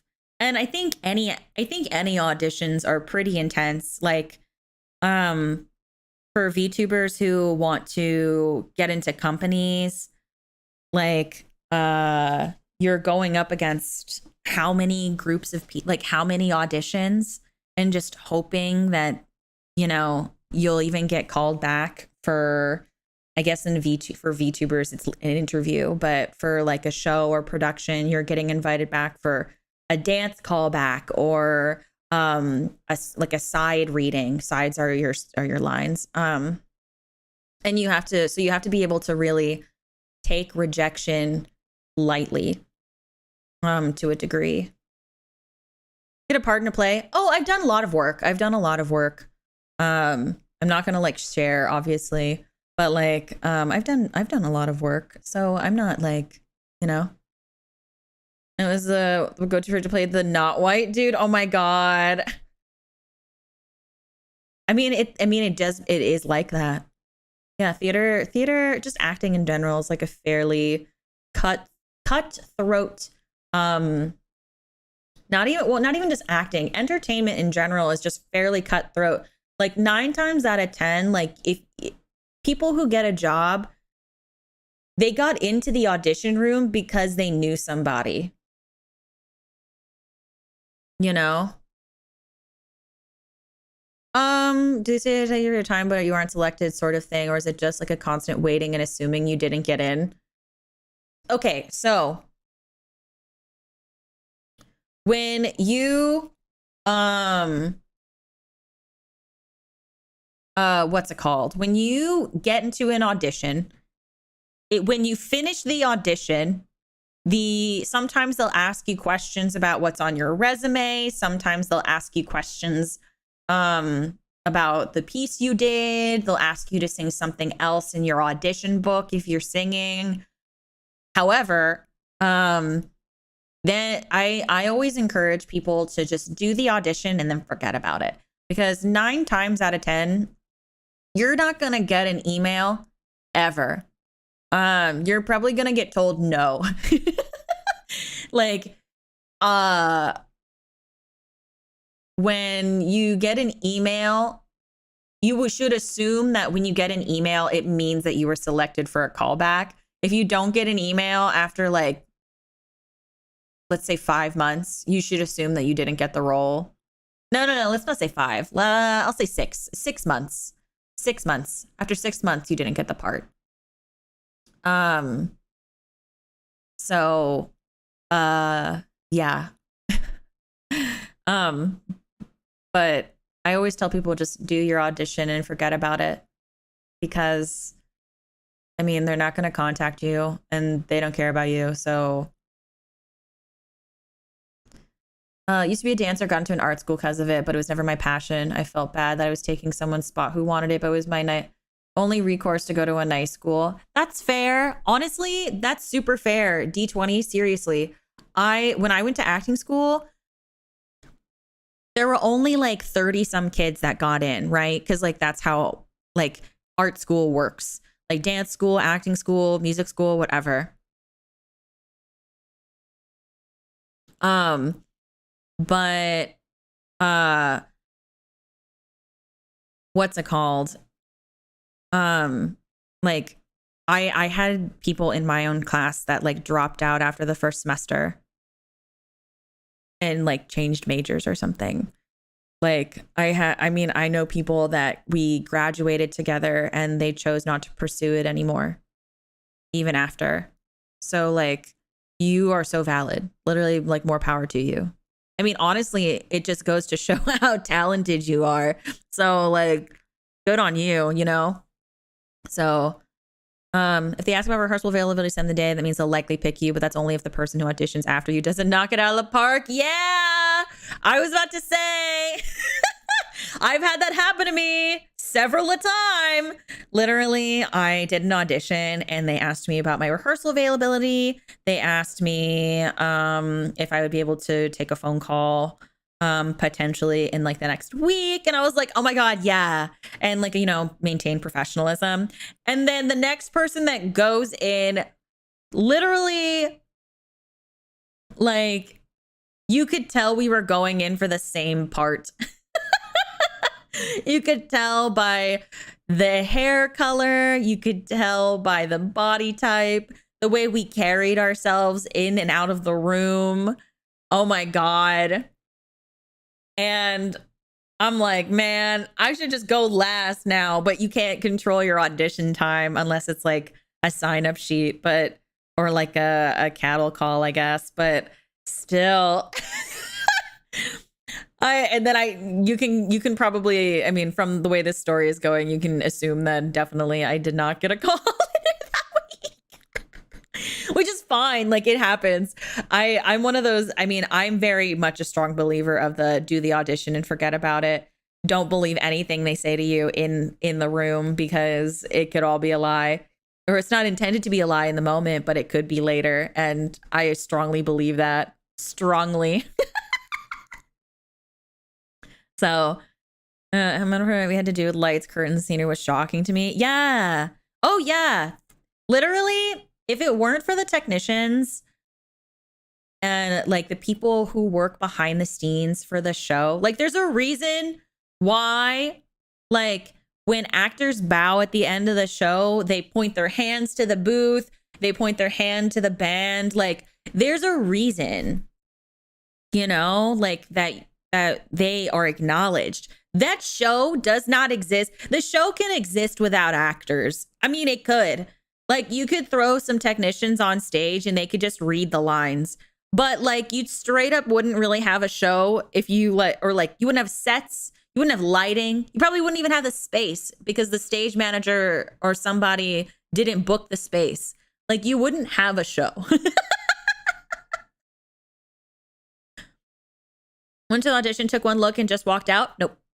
I always follow through with my auditions.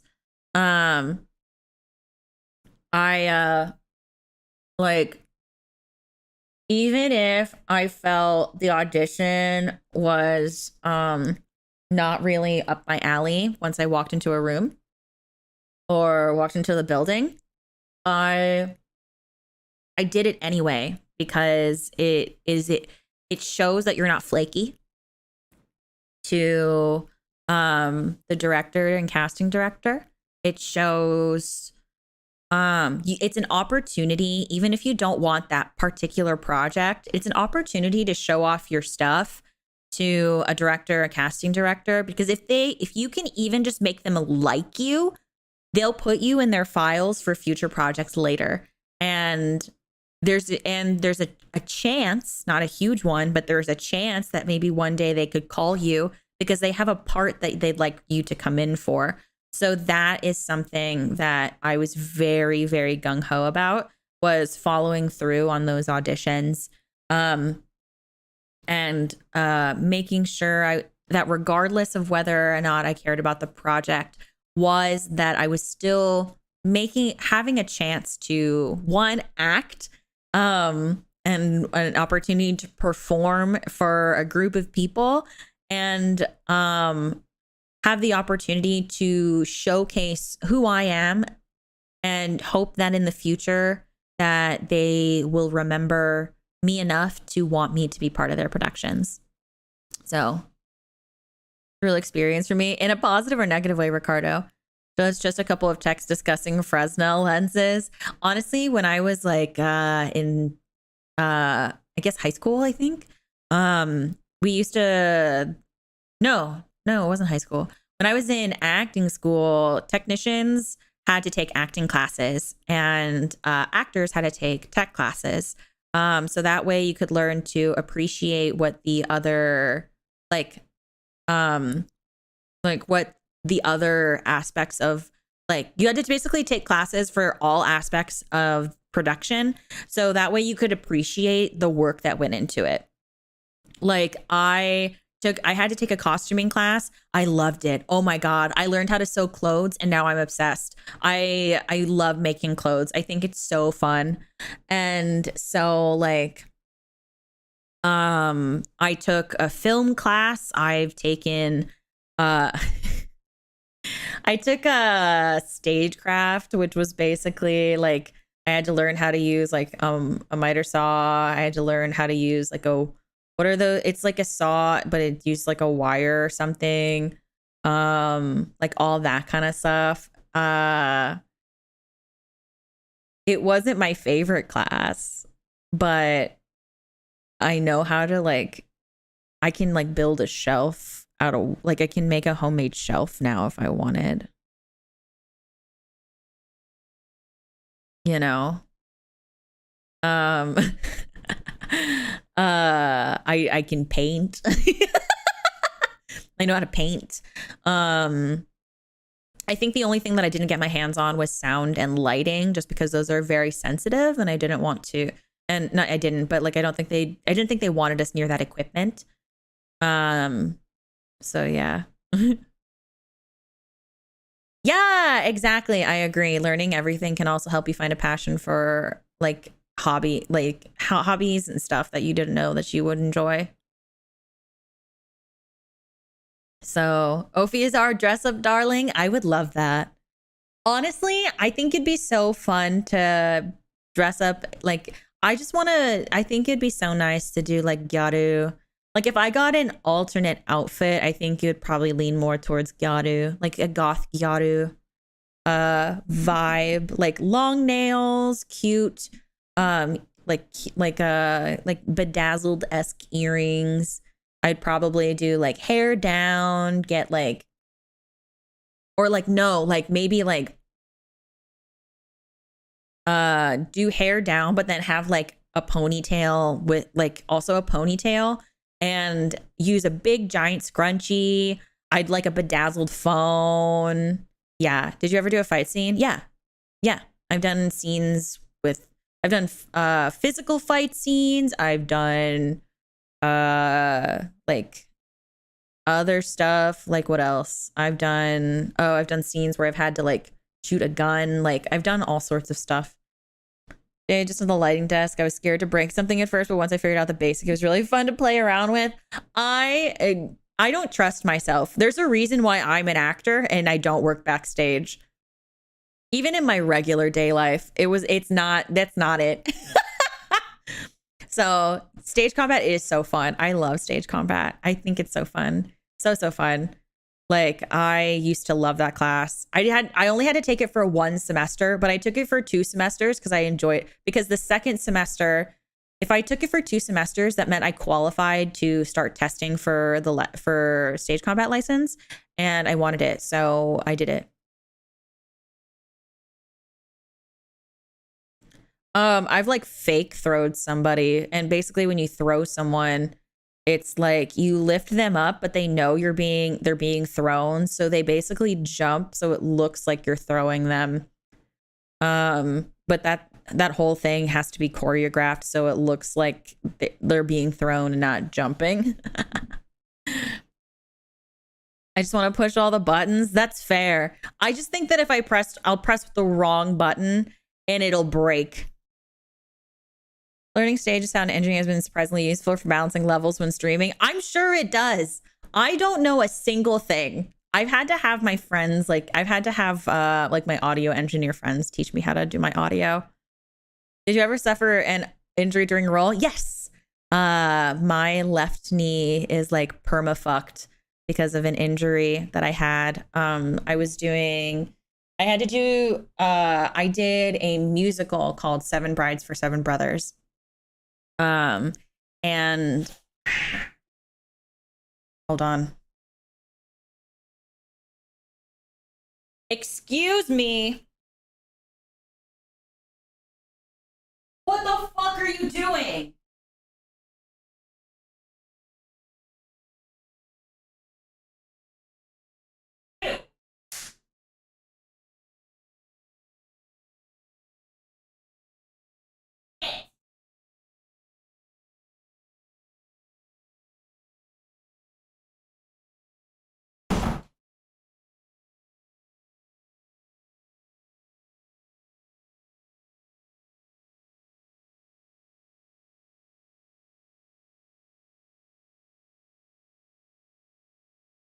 Anyway, hello, I'm back. But anyway, so what happened was I had to thank you. Basically what happened was I got fireman carried. I had to get fireman carried across the stage as part of the choreo. And yeah, it's my cats. And in the choreo, they are just supposed to like run across the stage. And the person carrying me was like 6'4", like a big, like burly dude. And they had to carry me over their shoulder. And while they're running across the stage, they slip and they fell on my knees. And my left knee got turned to the side a little bit. Like my leg got turned to the side a bit. So now like I'm kind of knock-kneed because of it. So yeah. And it really hurt. So, but it's fine. Like it's not like it's something that ruined me or anything. Like I was still able to dance and I was still able to perform and like do things. It was just like on a really inconvenient day because I was limping and that night I had a show somewhere else. And and I didn't have an understudy for my show. So I still had to do the show, and I had to pretend that my knee wasn't in pain. So you've been to a chiropractor? No, I have a fear of chiropractors. I know a lot of people tell me that they're really great for you and they try to convince me, so please don't. But what's it called? I have a very genuine fear of chiropractors. I don't like the cracking of bones. I don't like the sound. I don't like the way it feels. Anytime I've ever cracked anything or someone has cracked something, I went to a chiropractor before and they cracked my back, and I was so afraid that I cried for like hours. So I just do yoga instead. Yeah, I just do yoga instead. I like yoga a lot better. So yeah.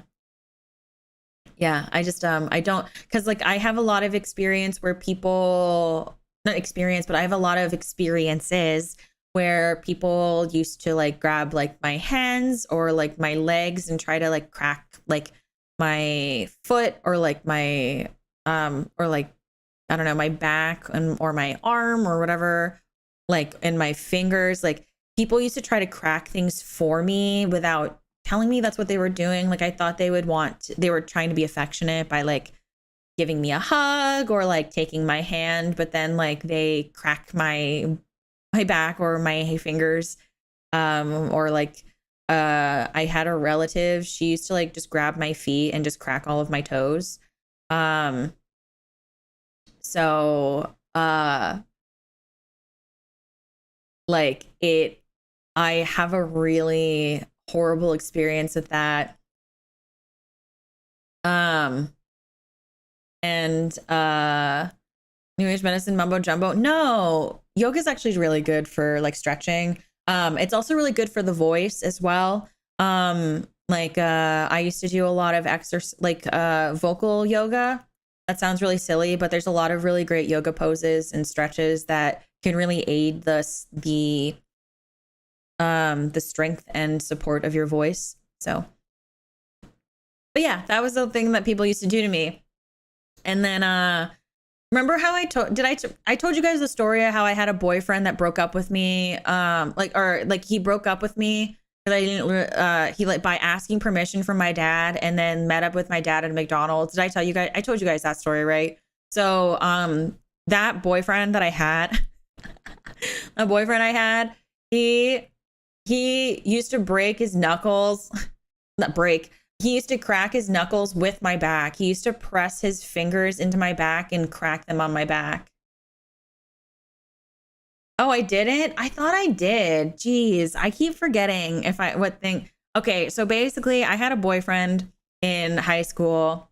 It was my first boyfriend. And the only reason why I went out with him was because I didn't want to leave high school, not having had a boyfriend before. And that sounds like, that seems really ineffective. I don't know. I just have a really strong memory of like feeling knuckles against my back and then 2 seconds later feeling cracking like in a row. And I was like, ugh! Yeah, no, this is the creepy facial hair rubbing guy. Okay, so I have told you about him. Okay. So basically he broke up with me.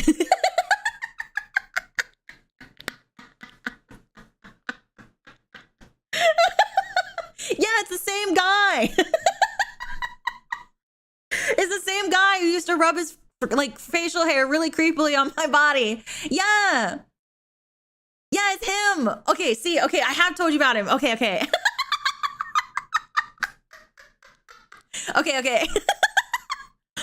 Okay, so for context. Okay, I'm just gonna tell the whole story. Okay, so I was in high Okay, so I'll tell the whole thing so that way there's context and people can hear the facial hair rubbing guy and all this stuff. So it also provides context as to why I'm not a fan of facial hair, because this feeling was so traumatic. Okay. I'm so Okay, so I was in high school and I didn't want to leave high school. And to be fair, this is my third year of high school, so I had like time to get a boyfriend or whatever. And I didn't want to leave high school not having had a boyfriend for at least 6 months. That was really important to me, or just even having one. And so I concocted this plan where I would get a boyfriend and I don't know, I would tolerate him for like a hot second and then we'd break up. And so I actually we became friends because we were both in the theater department, and he was actually the most popular guy in school. Which, like, looking back at this, I also wanted to prove a point that someone like me, who was like kind of, I mean, like I wasn't popular. But I wasn't like a nobody. I was just kind of like a person that was there at school. Like, it doesn't really matter to me. But I was like, I wanted to prove that somebody like me could go out with the most popular guy in school. Easy peasy lemon squeezy. And so we became friends through the theater department, and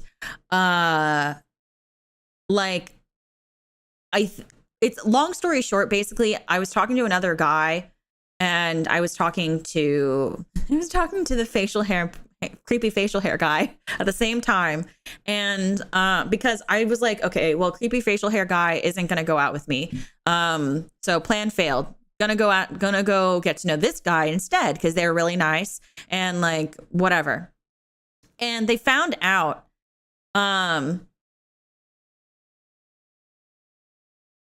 so like how was the dude the most popular guy? I'll explain that in just a second. So the creepy facial hair guy was found out that I was talking to somebody else.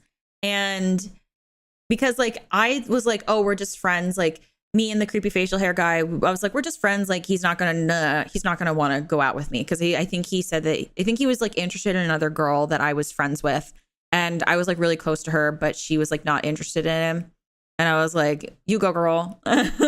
Anyway, super complicated. Anyway, so I started talking to the new guy because I was like, well, he's nice. And like, he actually like has like I have really fun conversations with him. I'll just go pursue this direction instead. And creepy facial hair guy found out. So my phone died one weekend, and I guess I didn't talk to him that weekend. And I guess he freaked out because he called my house. He called my dad, and he called my mom, all to make sure that I was okay. And like, I guess like, sure, in concept that sounded nice, but like it was weird. It was just, I don't like it when people call my house. I don't like it when people call my parents. I thought it was really strange. And well, the thing, worry about not being is the worst reason to get into a relationship. I was in high school. And the thing is too, okay, so this is really bad. When I was younger, I didn't really care about high school relationships too much, because I was very much a strong believer that I'd never see any of those people again. So to me, whatever I did then did not matter later, because I was very intent on never going back. But anyway, so he called my parents, he called my house, he called my mom, like, and my dad, and like whatever. And so like, what's it called? So I'm okay. So as you guys know, if you don't know, I love Glee. Glee was my comfort show. It is a show that taught me a lot about life, and it taught me how to be a nicer person, and it also taught me ways to be career driven and all this other stuff. So it's a really special show to me. Love the show, even though it didn't really age very well. But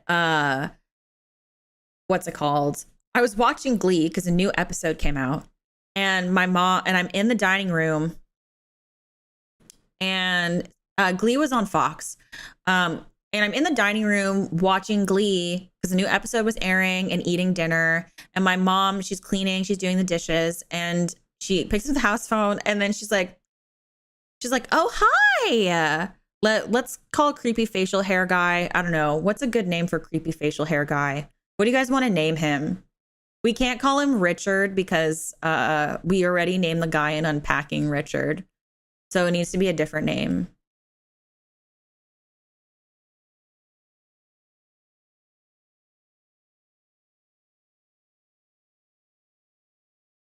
Keith? Oh my god. Okay, we'll call him Keith. We'll call him Keith. Okay. So we'll call him Keith. We'll call the other guy I was talking to Harry. We'll call him Harry. Oh, it's Ronald. Okay, Ronald. Still, all my homies hate Ronald. Anyway. So Keith, she's like, "Hi, Keith. Yeah. Is Ophelia okay?" "Yeah, she's okay." "Why?" "No, she's not anywhere. She's just watching Glee at dinner." "Okay, well, it was good to hear from you. Bye-bye." And I was like, "What?" And my mom literally looked at me and what's it called? Oh my god, maybe we should call him Knuckles instead. But my mom looked at me and was like, what is it? My mom was like, did you get in trouble? Like, like he was calling for you. And I was like, why? Oh, you're right. Maybe we'll flip it. Okay, so creepy facial hair guy is Harry, and then the other guy I was talking to is Keith. And so that same night, after I finished watching Glee, I finally turned my phone on because it's been dead for 2 days. I have like a string of like over 100 text messages. And so I go in, like, I like respond, and then he goes, "I'm outside your house." And I was like, don't you know it's like 11:30? And he was like, "Yeah, I need to talk to you really quick." And I was like, okay, weird, but sure. Because we lived in the same neighborhood. That's why he knew where I lived. Like, I could walk to his house. But still, it was 11:30 p.m. Like p.m. It was like nighttime. I was like, my ass was getting ready to go to sleep. And so like I turned on the front porch light, and I keep my front door open because he wants to sit at the front door and talk. And I was like, that's like kind of weird, but okay. And so he shows up. My man is wearing all blue.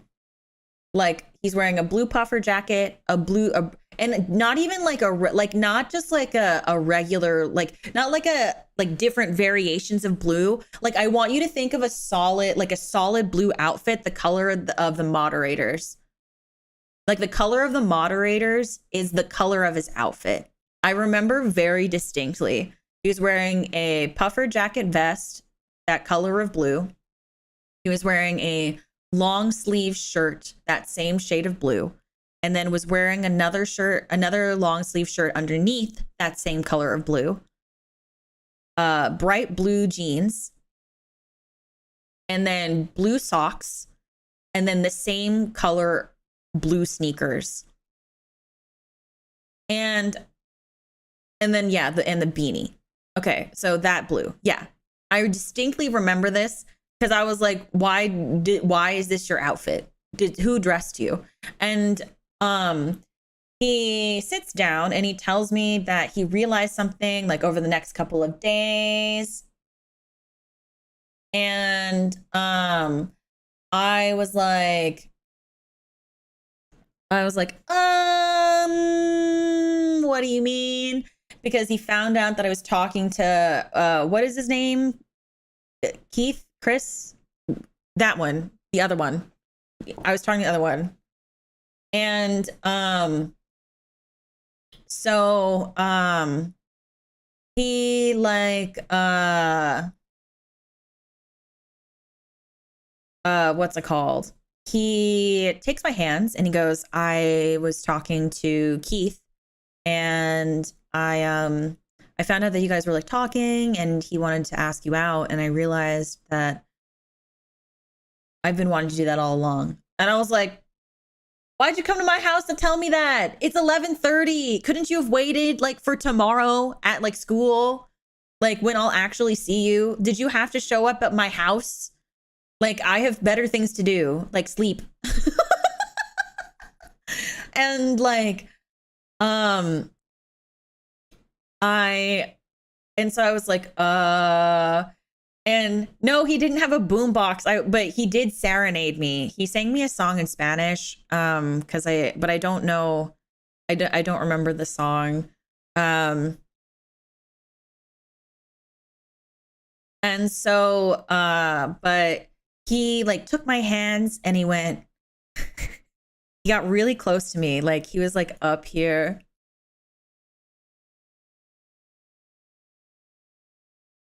Like he got this close to me and then he was like, I can't say it without laughing. I can't say it without laughing. I can't. Okay. Oh God. Okay. So he's so, like holding my hands and he gets really close to me like this. And he goes, Ophelia,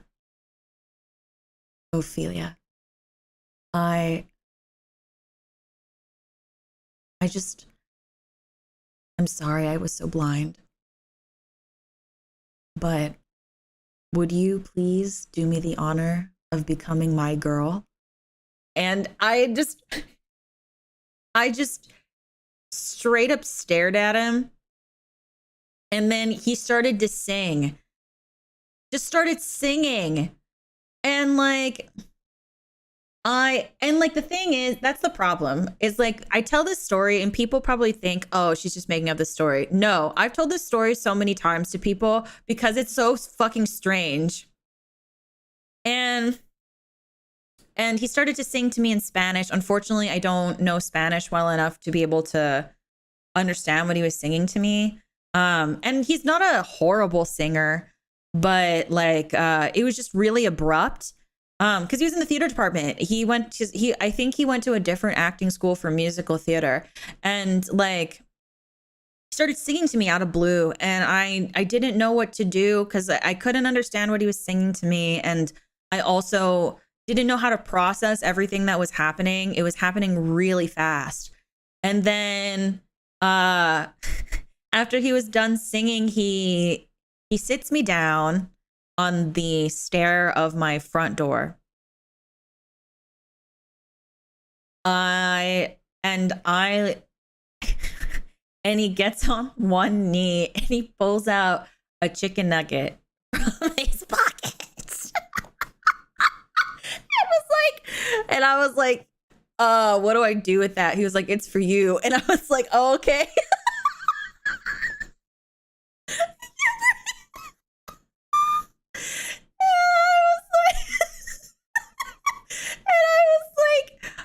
What?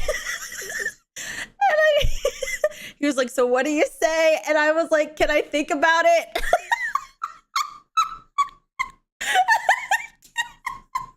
I was like, can I think about it? Because he was the most popular kid at school, Vara. He was the most popular kid. Okay?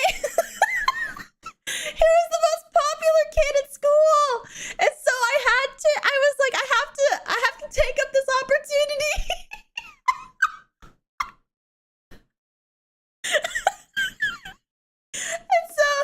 was like, can I think about it? Okay.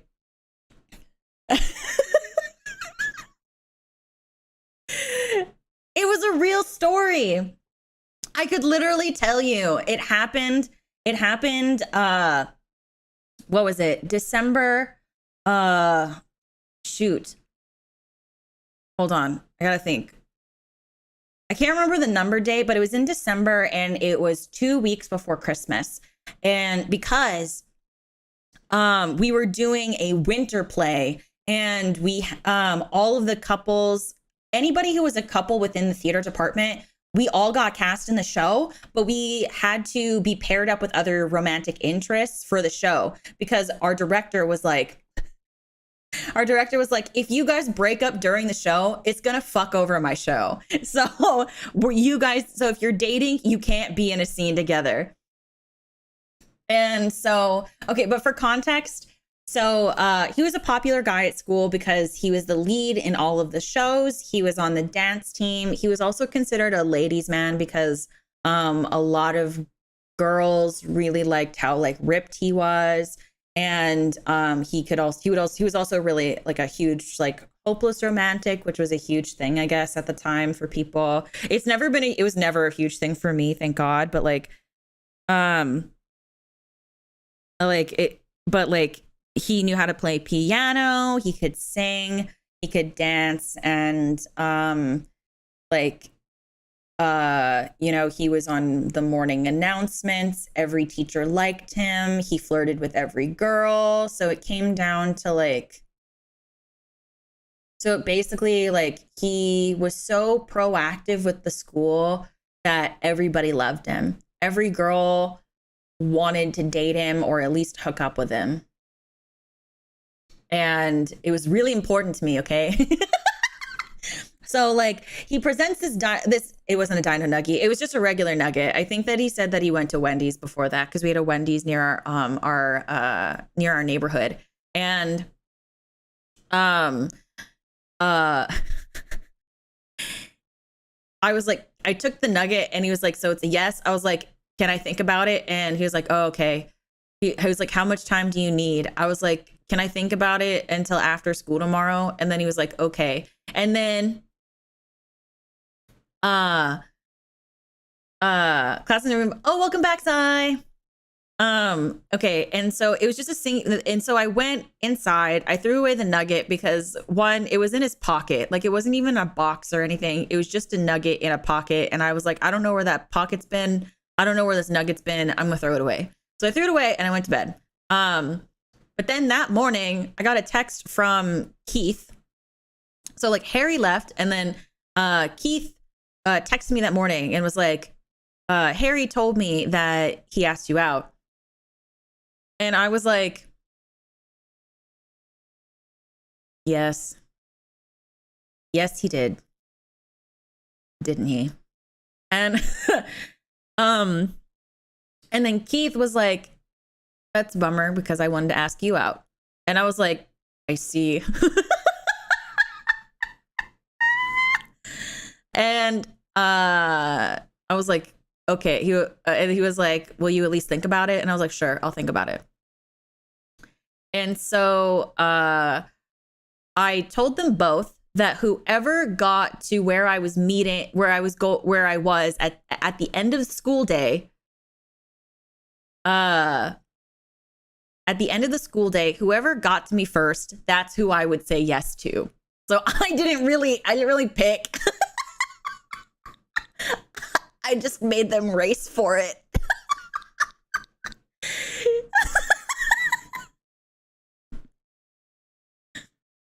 I was not a popular girl. I really wasn't. Because the thing is, okay, I'm not saying it was the best choice that I had ever done, but I really didn't know what to do. I was like, I didn't know what to do because, well, I barely knew Keith, and I wasn't comfortable at least trying to date somebody that I was still getting to know. Because I am very much the type of lady who prefers relationships that are established with established friendships. I think that like like, yeah, it's just, it, for me, it makes sense to me. Would you tell them no now? Oh yeah. I was also scared of saying no back then. You guys, as you can tell by my stories, I'm not, it's not the same person that I am now. I mean, it's shaped me into who I am now. But I was afraid to say no. I was afraid to communicate how I felt to people. And so it's why it's so important to me now, to convey those things, because I really just, I could have saved myself a lot of stress and anxiety if I was just able to be honest. And it's why I try my best to be as honest as I can be now. Because it saves you a lot of heartache. And just it keeps things clear from the get-go. No. Wait, okay, so don't think of it as winning, okay? So he got to me first. Anyway, but yeah, so he got to me first. Basically he literally sprinted around the corner and showed up. And so I was like, okay, I guess we're dating, but like, don't tell anybody yet. And he was like, cool, I won't tell anybody. And so freaking Nugget Man literally turns around, goes into the theater, because we were having rehearsal. So we were supposed to have like, what show we were doing? We were doing this show called Almost Maine, and he fucking walks in to the black box theater where we were having rehearsal and says, guess you got a girlfriend. Boo, boo, boo, boo, boo. And then like, and everyone was like, oh my God, who is it? And then he looks at me very openly, and then he goes, she doesn't want me to say. She's bashful. Bitch, people can see you're looking at me. And so like, I was like,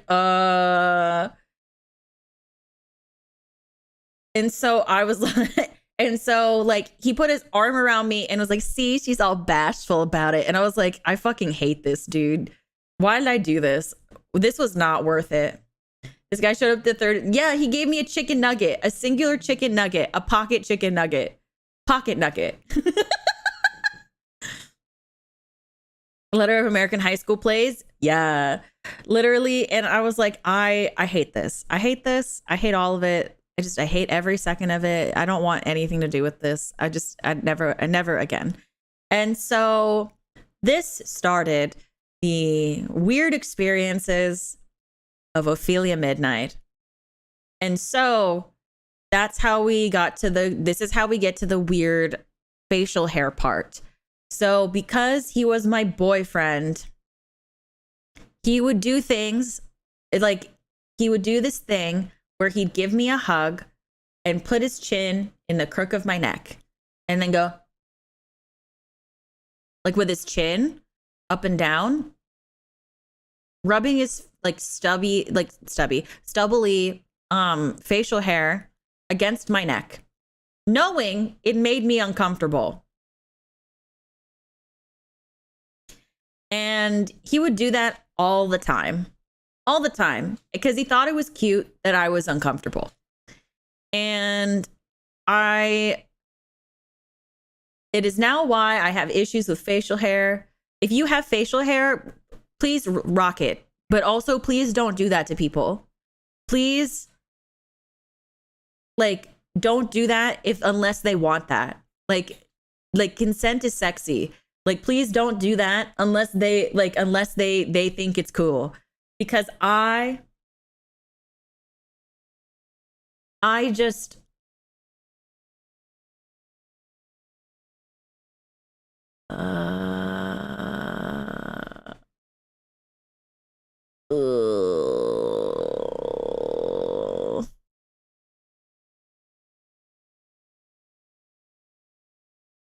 I hated it so much.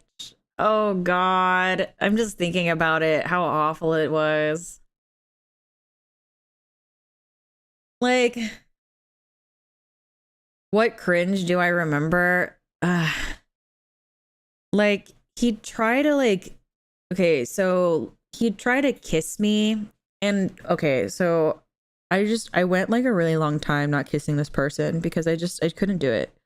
I couldn't do it. I'm not like a prude or something. And like obviously like kiss with consent, of course. But like I was like, do I really want this? That like, do I really want my mouth to touch this mouth? Do I really? Like, how bad do I? No, well, because the thing is, I thought, okay, so before all this cringy shit happened, there was a 4-month period where I did like him. That's the problem. There was a 4-month period where I did like him. It's just he asked me out 2 months after that period had happened. No, he didn't try with tongue. He tried it with spit. Like my man's was literally like I'm gonna put spit all over my lips and then call that lip balm. Like that was what it was. You know? And I was like, no, I hate this. But basically the way that it happened was I got the in the show, I got the scene like I'm sorry, I didn't know you were eating. I'm telling the story. I'm telling the story, Liz. But the thing is, I didn't think it would be that bad. A lot of girls I knew in high school, they were like, I've hooked up with this guy. Great hookup. And I was like, cool. It's not going to be that bad. Okay. It was oh my God. I don't know what they were doing. But like, okay, so I was in the show that I was in. I got the scene with the most amount of kissing. Like literally, it's like the final scene, and it's just like you're practically making out on stage. And I wanted, no, he was older than me. He was a senior, so like he was a 4th year, and I was a 3rd year. But anyway, what's it called? So that final scene, it's like the most amount of kisses. And the thing that was really important to me was I wanted my first kiss to be a stage kiss. I didn't want it to be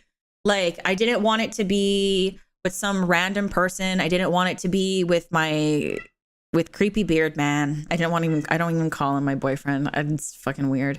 Like I didn't want it to be with creepy beard man. I didn't want it to be like, I just wanted it to be on stage because I wanted it to be, well, it didn't have any meaning. Oh yeah, can you guys hear my cat? Juniper. It's because I locked Spoon away because he was trying to fight Pippin. Because I wanted it to be a stage kiss because it didn't have to mean anything. The only thing that it meant was that it happened doing something that I really cared about, and I care about acting. I care about theater. I care about performance. And that was really, really important to me. So I really wanted it. Because they wanted in. No, sorry, that's Juniper. She wants me to let Spoon out because she's like, mother, you've locked him in the room. I don't know if you know this. And it's like, yes, I do know why he's in there. But that's what I wanted, and that's what happened.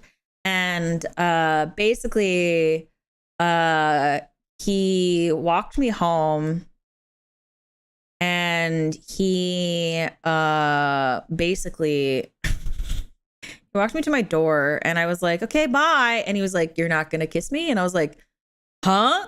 And I was like, and he was like, don't you want like a kiss goodbye?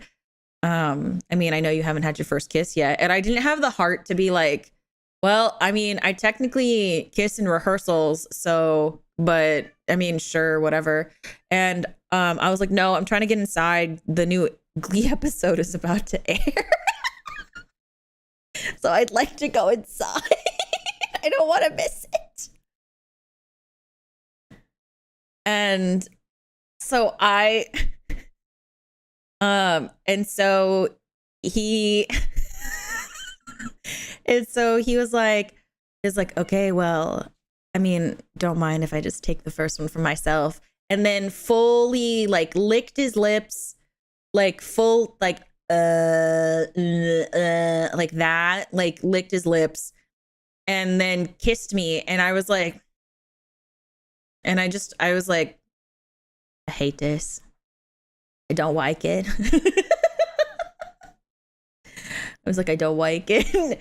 I just wanted to watch Glee. And then he texted me later going, did you like it? And I didn't know what to say. I just said, sorry, Glee is on. I'll talk with you later. I didn't know what to do.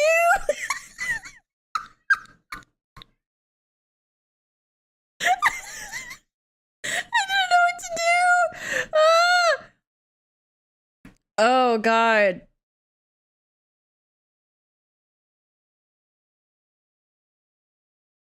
How did we get here? How did I start talking about this guy? There was like another part to this story. Oh, because the way he asked me out, I think.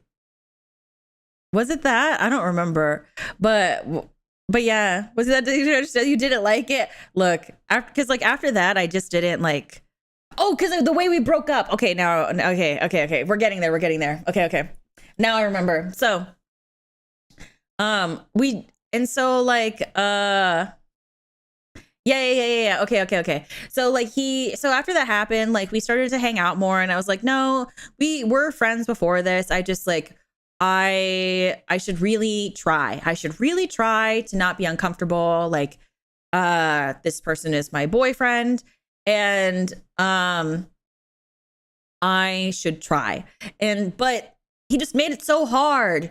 Like we'd be cuddling and like watching. Okay, so the thing that he liked to watch while we would cuddle and like genuinely cuddle was he wanted to watch like Family Guy or like the Cleveland Show and then he thought that was like romantic enough to like want to like make out on the couch or something, and it just wasn't.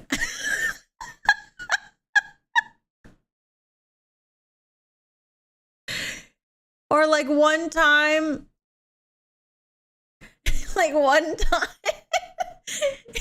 one time we invited him over, my family invited him over to watch a movie.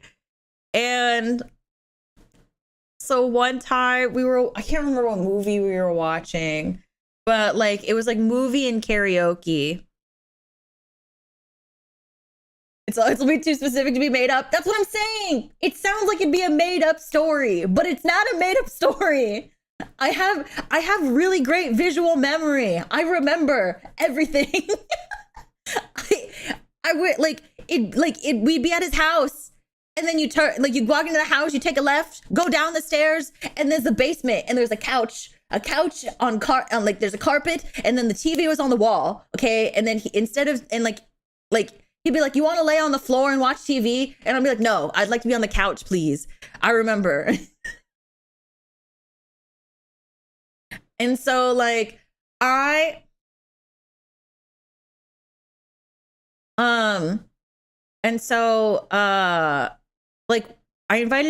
what movie did we watch? I don't remember what movie it was. I just remember my mom scolded me about cuddling my boyfriend in front of my younger sister. She was like, that's not appropriate for Amelia. And I was like, oh, okay, sorry. What was it? I can't remember, but I just remember that afterwards we played Glee karaoke for the Wii. We played that, and then he made me sing Lucky with him, like the song like Lucky I'm in love with my best friend, lucky to have been where I have been, lucky to be coming home again, like that one. He made me sing that with him. And Yeah, Jason Mraz, thank you. And so we sang that together. And then we sang The Boy Is Mine, like The Boy Is Mine. Yeah, so we sang those, and then he left. But during the movie, he would take his knuckles and like he would press his fingers against my back and crack his knuckles against my back.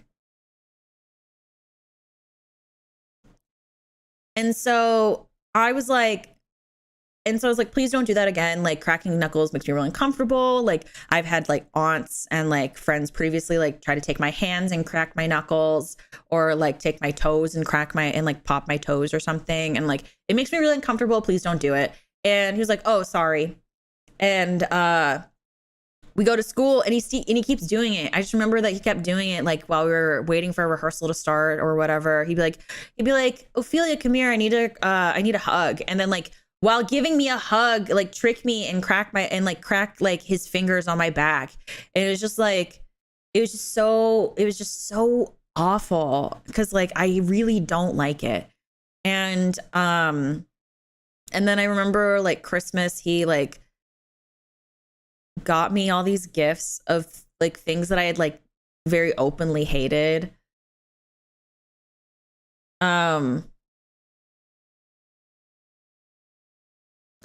Like what's a really good example? So, okay. So my my least favorite store at the time was like Aeropostale and like Hollister and stuff.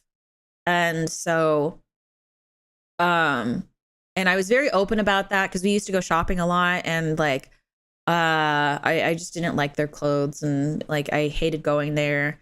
And then like I also was like not a huge fan. I'm still not a huge fan, but like I don't really like dark chocolate either, and all that kind of stuff. And so he got me like gift cards to Aeropostale, and then he bought me like a giant chocolate cake, knowing that I didn't like chocolate. And then when I told him that like and then I like said, thank you, these aren't my favorite things, but I appreciate it. And he's like, well, that's rude. And I was like, okay. And so I no, I just think that he's like super absent-minded. I mean, like he just sounds like to me, like I think I look back at this and I'm like, he just sounds like a regular high school boy, you know? And so like I remember for Christmas, and then he went around telling all these people that I didn't like his gifts. And I was like, yeah, because they were bad gifts. Like you got me things I don't like. So like, yeah, they're bad gifts. And then after that, I started to like try to find ways to ignore him, or like not make it to dates or something. He'd be like, you want to go on a date tonight? And I'd be like, I can't, I have voice lessons. Oh, do you want to go out this weekend? Sorry, I'm going out of town. Oh, what about this weekend? Sorry, I have I have an audition to go to. You know, I kept trying to find. I did that for like several weeks. I think like maybe like 4 weeks. Cause and they were all like legitimate though. Like I actually did have voice lessons. I went to New York to go see a Broadway show for the first time, and I actually had like an acting school audition. And like those were like genuine things that occurred. Because no, it wasn't a new episode of Glee. Like that was like we primarily were dating during its hiatus. So only the first 2 weeks we were dating, there were new Glee episodes, because then the Christmas episode aired, and then they went on hiatus for a month. And so like I kept saying I had these things, and then he was like, okay. And then like whenever I would talk about my trip or how excited I was, I just remember like he wasn't like super into it, and like he was like super bummed that he like I remember I went to New York with my family. It was my first time going to New York, and I was so excited to go see my first Broadway show, and he was like, why didn't you invite me? Bro, I didn't buy the tickets. The fuck you mean, why didn't I invite you? Huh? But anyway, so fast forward to finally like it's another weekend where my phone is dead and I haven't texted anybody in 4 days. And because I wasn't very attached to my phone, and so my dad went out for errands, and I remember he comes home, and my dad gives me a hug, and I was like, "Are you okay?" And he was like, he whispers it really quietly, and he's like, "He wants to break up with you." And I was like, "Okay." I was like, "Okay." And he was like, "I'm sorry, sweetheart." And I was like, "Huh?" And then I was like, "Why are you it's like, "Why are you sorry?" He was like, "That's your boyfriend." And I was like, "Okay. I mean, I guess. I mean, yeah, it kind of sucks, I guess. I mean, it was going to happen eventually, right?" And I No, okay. Hey, D20, thank you for the super. Um I okay, but I forgot to tell you guys, when we first started dating, he like actually asked my dad permission to date me, which I thought was really strange. Um he was like he was like, "Sir, Mr. Midnight, sir, I would like to have permission to date your daughter," after asking me out and after I'd already said yes. And my dad was like, "Aren't you already dating?" And then he was like, "Yes, but I wanted your permission." And they had like a really serious, and he wanted to have a really serious talk at the it was like, my dad said that they basically met up at the CVS. I think it was the CVS parking lot, because it was like a CVS and a Wendy's, and like a movie theater. And uh and Harry wanted to meet up at the CVS parking lot. And so no, I didn't tell my parents about any of those like weird things. Uh and so like so like he ended up so my dad, when we were breaking up, like he was like, he wants to meet with you. And I was like, "When?" And he was like, "Tonight." And I was like, "Oh," because this is gonna sound really bad. It was the Golden Globes that night. It was the Golden Globes, and I take award season very seriously, and I take it very seriously. It's like a sports event for me. So from the moment the red carpet videos go out, I'm watching the live streams. I'm watching 3 or 4 live streams on my laptop, and then I have Hollywood Access on my television. And I'm watching. It's an all day affair for me. And so I was like, "Oh, do you know if he can just wait until tomorrow?" I mean, because like Golden Globes happen on a Sunday. So I was like, "I'm going to see him tomorrow. We have school tomorrow. He can just break it with me at school." And my dad was like, "No, he wants to meet tonight. Do you have your phone on?" And I was like, "No. Like, why would I have my phone on?" And then my dad was like, what's it called? My dad was like, "Here, you can use my phone to like text him." And so I was texting him through my dad's phone, and I saw these text messages about like, "Hey, do you want to meet up at McDonald's?" And my dad was like, "Why?" And like, and then my dad was like, "Why?" And he was like, I have something important that I need to talk to you about." And my dad was like, I'm just trying to go get some paint." "I just need to go to the Home Depot, please." And then they met up at McDonald's and got McFlurries, from what my dad told me afterwards.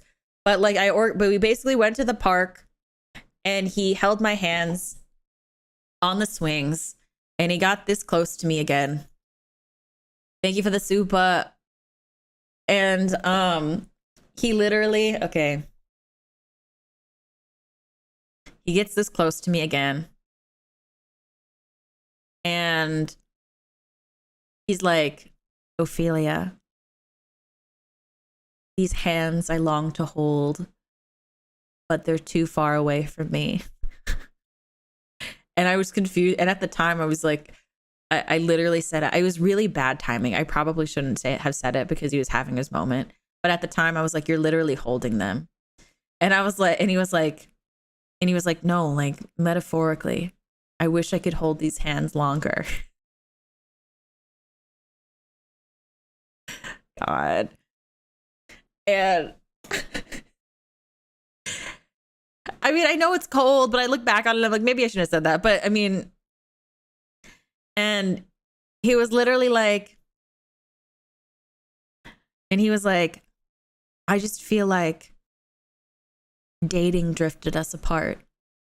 I've done everything I could to love you. And by the way, we had never said I love you to each other, so I didn't know what the fuck he was saying. And he was like, I've done the most to love you. And I wanted to love you more. But it seems like you're so far away from me.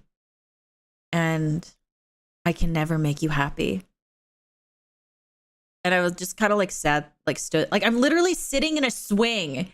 He's literally kneeling, one knee on freaking mulch, and it's dark outside. There's like it's cold. Like I'm like, what are you doing? And he was like, I just don't know what caused this.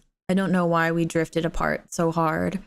And I didn't have the heart to tell him that he just kind of never listened to anything that I said, and like was always like creeping on me. And like also I don't take very kindly to when people tell me what to do. Like I went to New York and I was out really late, and he kept like getting mad at me because I was out past like 10 p.m. I was like, what are you, my parents? Like what?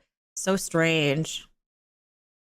And like I didn't have the heart to tell him that like a lot of my issues were because I was afraid to express that I wanted to break, like that I wanted to like it to end.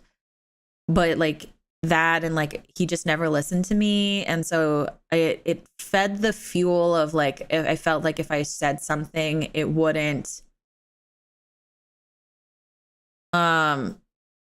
I felt like it just would go over his head, like, you know what I mean? Especially if like, you know, like when you tell people something like several times and then you feel like they're never going to listen to you. That's how it felt. So I just didn't have the heart to do it. But anyway. And so like, he was like, basically, he was like, I just think we should go back to being friends. And I was like, okay, cool. I mean, if that's what you think is the best course of action, then okay. And what's it called? And then he like cried in my arms, which was kind of awkward. And like I felt bad because I was like running late for the Golden Globes. But he was like crying in my arms and I just didn't really know what to do. So I like, because I just kind of like pat him on the back and was like, it'll be okay. We're still friends. And besides, like, I mean, we were probably going to have to break up anyway. You're going to college. And I'm like, you're going to college. You know, long distance relationship is hard. And, you know, and because I didn't know what to say. So I was just like, it was probably going to have to end no matter what. So it's probably good that we did this now, because like you nip it in the bud earlier, then like there's not going to be a problem later. Like we can still be friends and there's no hard feelings. I'm not upset and you'll be okay. And he was like, yeah, I'll be okay. I think it'll be okay. And then he made me promise. Well, no, he didn't make me promise, but so he was like, can we still be each other's Valentine this year? And I hate Valentine's Day. I'm very open about this. I have been very open about this since I was a child. I hate Valentine's Day. And so I was like, sorry, I actually have plans for Valentine's Day. I've had these plans for Valentine's Day for a couple of weeks now. And he was like, wait, so you weren't gonna like spend Valentine's Day with me while we were dating? And I was like, no, I wasn't. And like I yeah, it was really disappointing. He really didn't know me at all. It was really sad because well, we had been friends for a while, and like when I did like actually like him, like that 4-month period where I did actually have a crush on him, I actually thought he was like really nice, and like I thought he like knew me well. Like I called him my best friend at that point, and like I was like so like I was like no, like no one knows me as well as this guy. And it just like it sucked to feel like you know, someone who was supposed to like date me properly like didn't take the chance to really know how I'm doing or like what I like. And that's fine. Like, you know, like I just didn't think it was a big deal. And like I was like, I didn't realize like we had Valentine's Day plans. And so I made plans, and he was like, what do you mean? And I told him I told him there was a new episode of Glee coming out on Valentine's Day. So I had to watch it. So I made it. So my best girlfriend, she lived down the street from me, so we were like going to watch Glee together. Stop, okay?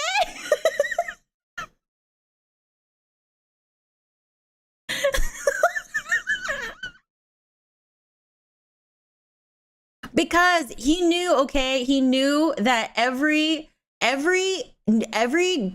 time there was a new episode of Glee that came out, my best friend and she would come over to my house and we'd watch Glee in my basement. We'd watch Glee because my dad built like a in-home like surround sound like thing, okay? And like it was really, and the thing is this show was like meant so much to me, and like I had invited him so many times to join us, and he was like, I just don't like that you what's it called, I don't like that you want to watch Glee with only her. And so I was like, okay, then come join us. Like it's not exclusive, like you also live on the same street as us, like you can come join. Like, and then she walks home, like it's not a big deal. And then he was like, no, I was like, why can't we just have Glee dates, just the two of us? So I invited him to watch Glee, okay? And then he was like, he was like, I don't know, I thought that like we'd like make out or something during the show. And I was like, no, this is Glee we're talking about. And so like I invited him, and like it was just I tried to get him to like actually see the things that I was interested in. It's just, you know. Yes, Brooksy, you understand. It's not that Glee fell on Valentine's Day. It's that Valentine's Day just so happened to fall on a day where Glee was airing a new episode. And so like, I don't know, like I want, like, for me, like, I like, my love language is quality time. It's why streaming means so much to me, because I love spending quality time with everybody. It's why I stream for so long. It's like it's part of my love language. So like, what's it called? Like quality time and giving gifts is like a huge way I express like love, you know? And so like I was trying to share that. So I was like, well, not my fault. And then so I go to the school next day, and he's like all sad, and he's like, hi. And I was like, hi, what's up? And he was like, nothing much. How are you? And I was like, I'm good. I watched the Golden Globes last night. It was really fun. One of my favorite actors won a Golden Globe. So that was really cool. And I was really excited. So it was really fun. I mean, there are some awards that I feel like weren't like necessarily deserved, but you know, what can you do? And like trying to have a normal conversation, he was like, yeah. And then I found out like a couple days later that he's hooking up with like this other girl right away. So I was like, yeah, whatever. But like it was so funny because since he was the most popular guy, all these girls would come up to me and be like, oh my God, I heard that he broke up with you. I hope you're okay. And I was like, yeah, I'll be okay. I'll be okay. I'm just going to get through it. I just want to get through this week. And then they're like, oh my God, if there's anything that you need, let us know. Like we'll go out, we'll get mani-pedis. Like I'll borrow my mom's car. It's so fine. And I was like, yeah, I'll hit you up. Like, and then she's like, yeah, here's my number. Like groups of girls like would come up to me. And then and then they'd be like, what is he like? And I was like, he didn't listen, like, bleh. Like things that like very obviously didn't care about. But yeah. That's my story of the one boyfriend I had in high school. Yeah. And I mean, to be fair, I kind of deserved it in some sort of way because I did really just only go out with the guy in the end because I was like, well, it's the most popular guy in school. Why not? So, but what is he doing nowadays? I think I think he's still an actor. Actually, he was an actor, I think in Chicago, like that I last checked, and he married his stage manager. Yeah, he married his stage manager during quarantine.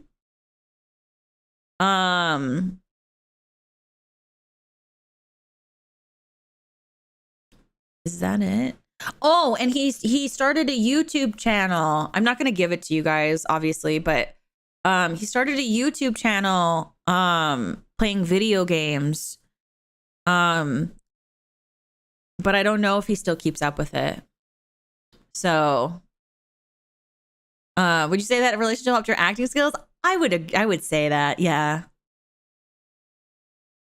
Yeah. Well, the thing is, I mean, like the thing that sucked was like afterwards, he like told all my friends what a shitty girlfriend I was.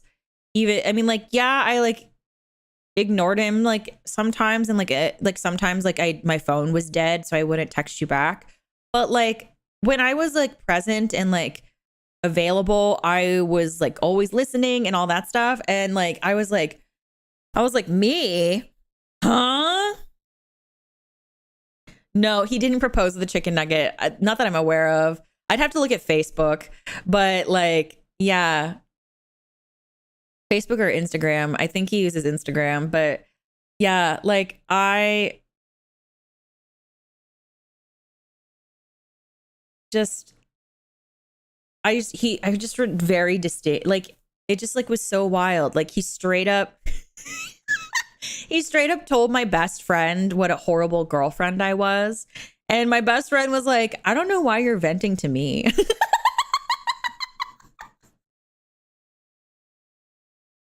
Like it was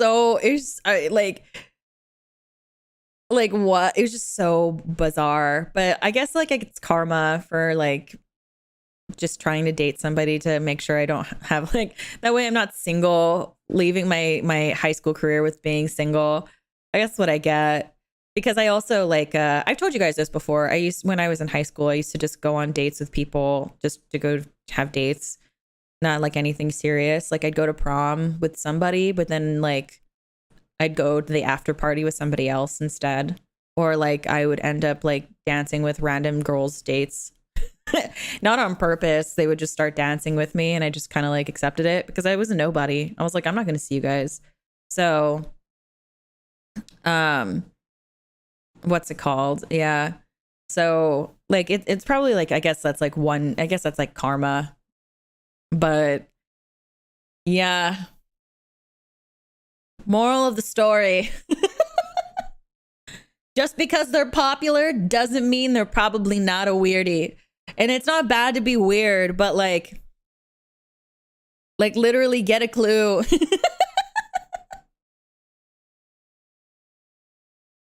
Yeah, high schoolers do not have that level of nuance. They do not. Mm-mm. Don't date someone that offers pocket food. I still am never going to get over that. Straight from the pocket. No box or anything. Straight in from the pocket. And the thing is, he kept his hands in his pocket the whole time. So he gave me a sweaty chicken nugget. He was practically a skinwalker. Oh my God. But yeah, like, how is Keith doing? Oh, I don't remember. Oh, that's right. Let's just say that after Keith and I stopped talking, because we were the same, because Keith was also a senior. Let's just say that he was in a relationship with a girl who was like just starting high school. Yeah. And I think they dated for like a year and a half before he went to college.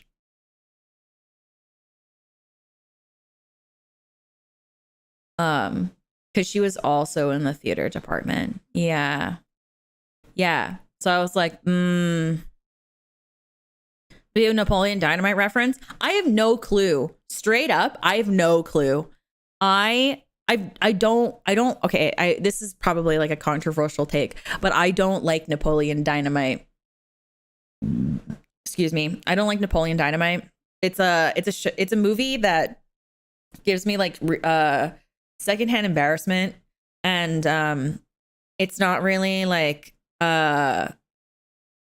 my pool of humor, rather. Theater cast, yeah. No, everyone, most of the time, they're all in theater. That's fine. He was only famous for being weird anyway. I see. The point of the movie. That's the thing. I can't laugh at it. It gives me stress. But yeah, so I don't know what happened to Keith now. I don't know what he's up to, but that's what happened with Harry. I know that he's married. They've been married for a couple of years now. I wonder if he has a kid. But anyway, yeah, so that's my story. I have a lot of really wild stories that from like start to finish. It could only happen, like, I can't describe to you how many strange stories I have of my life. And like, I just you would assume that it would happen like I think D20 said it, like a Lifetime movie.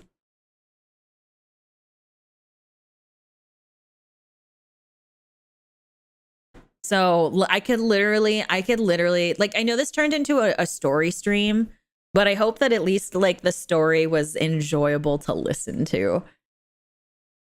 Yeah,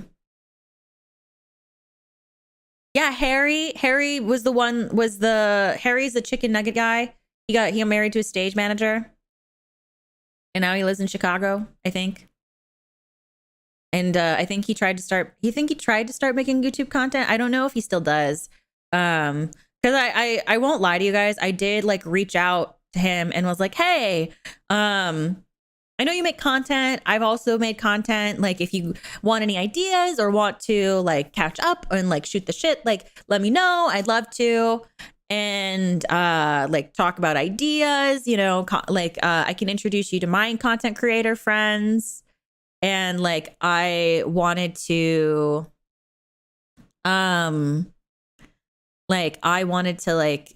extend that to them, because I know how hard it is to get started in content without a good support system. So I wanted to offer that. And they said yeah, and then never reached out to me again. Tell us about your next relationship. I think the relationship that I had after that was not as exciting. We should rate him. No. No, we won't do that. But yeah, maybe I'll do a story stream sometime. But yeah, man, I have a lot of really weird stories. Like, I think I was talking to my friend. Yeah, I was talking to my friend Sierra. I've done a couple collabs with Sierra. She was also at my birthday stream.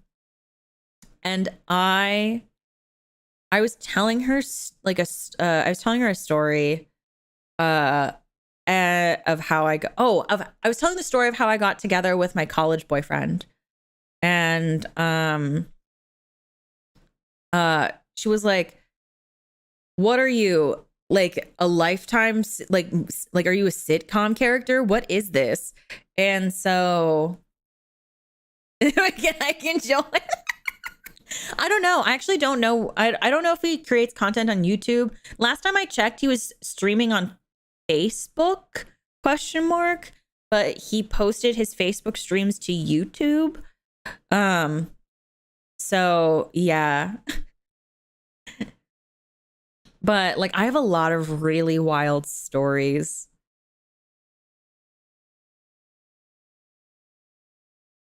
Stream here, just pre-record stuff. I think it was he took his Facebook streams and put them on YouTube. So, but like I said, I don't know if he still creates content because, well, I don't watch Facebook content. I think the last time I watched a Facebook stream, I was watching Toast play Among Us. Series out of these stories, maybe I would. I don't know. Maybe we'll do like a story time. Like I'll bring out the ASMR mic, or no, maybe not. I think there's more effect when I just talk normally, but we'll do like just a regular story time stream. Is Facebook closing down its streaming? Really?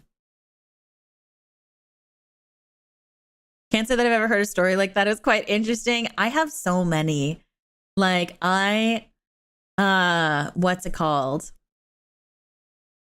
I think it's just because me and like the people I surround myself with, where it's just like all a little unhinged. We're all kind of like an AO bet type of person. And we'll turn it into the campfire stories. Oh my God, I should have turned this on. Man, I missed a whole opportunity.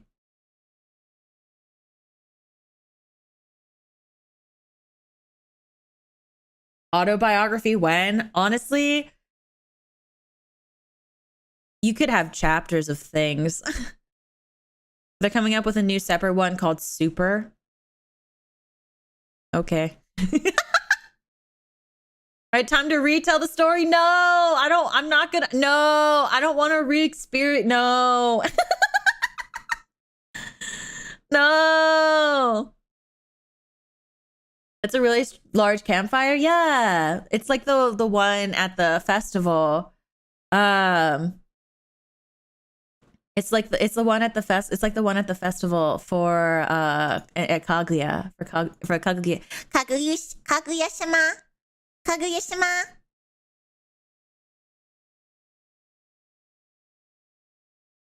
Yeah.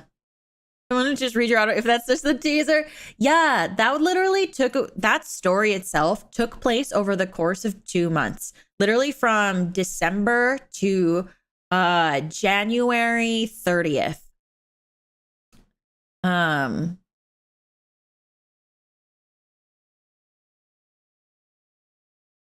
No, January 30th or January 31st or something like that.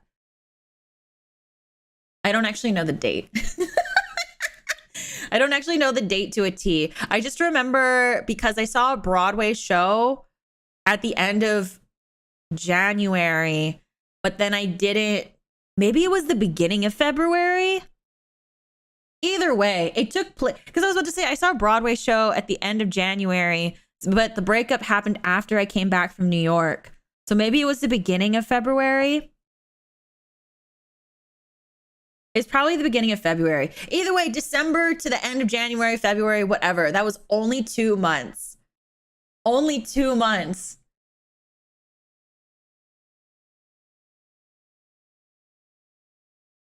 Is it we gonna watch the heartbreak slice of life? If we watched an anime next, I think I'd want one that makes me feel sad. I think that's what I want. Because I watch a lot of anime that don't make me feel sad. I watch a lot of like psychological thrillers and action and stuff. So maybe we'll watch something that makes me cry. Because I know you guys want to see me feel emotion.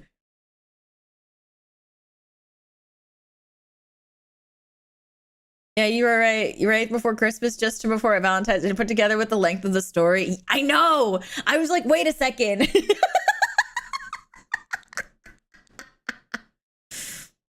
Have I seen Angel Beats? Yes, I have. So Clannad after story? No. D20? No, I couldn't. I don't like Clannad, so I could not.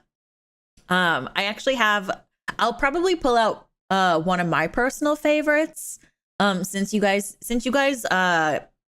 voted on Black Lagoon, I think the next anime we pick will be an Ophi choice, and then after an Ophi choice, we'll do another one. So yeah. Your story, but I know. I literally told that story was an hour and a half long. An hour and a half. I was supposed to be done streaming a while ago.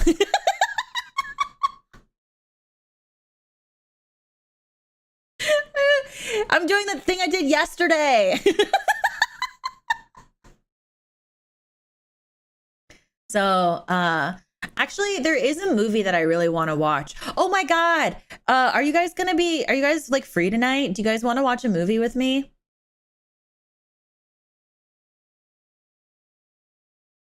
I told myself I was only going to stream for 2 hours today. But you guys want to watch a movie with me?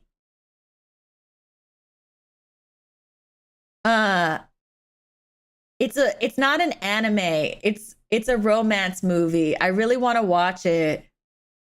Why would you lie to yourself? Stop. Okay. Usually with membership streams, I'm really good about 2 hours. But okay, please. Like 9 p.m. for me. I don't know if I can. Oh, that's fair. No. It's not gonna make you cry. It's not. It's a romantic movie. It's one that I talk about a lot. It's like the only romance movie that I really like.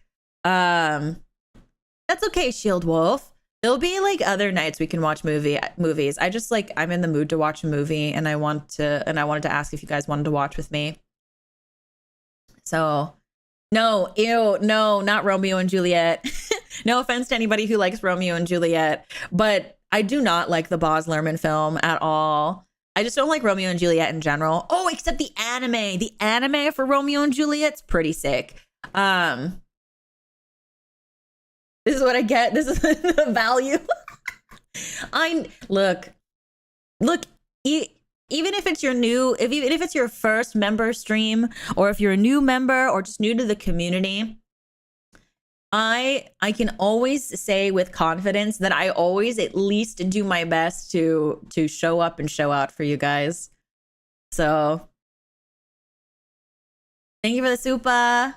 I want to cry. I want my heart to straight shatter. Maybe this movie. Maybe okay. So we can watch 2 movies. Okay, I think both movies that I want to watch. One will make your heart shatter, and one will be a good one. Okay, they're both good. They're both good movies. Which I'm not a Leonardo DiCaprio fan. But what's it called? So are you guys down? Only if you want to, of course. Please don't feel obligated by any means. I want to watch a movie. So I thought I figured I'd invite you guys to join me. No, not Shape of Water. Sad one last. We want to go to bed heartbroken. Bet. Okay, Soda. Soda has sealed your guys' fate. We'll watch the sad one last.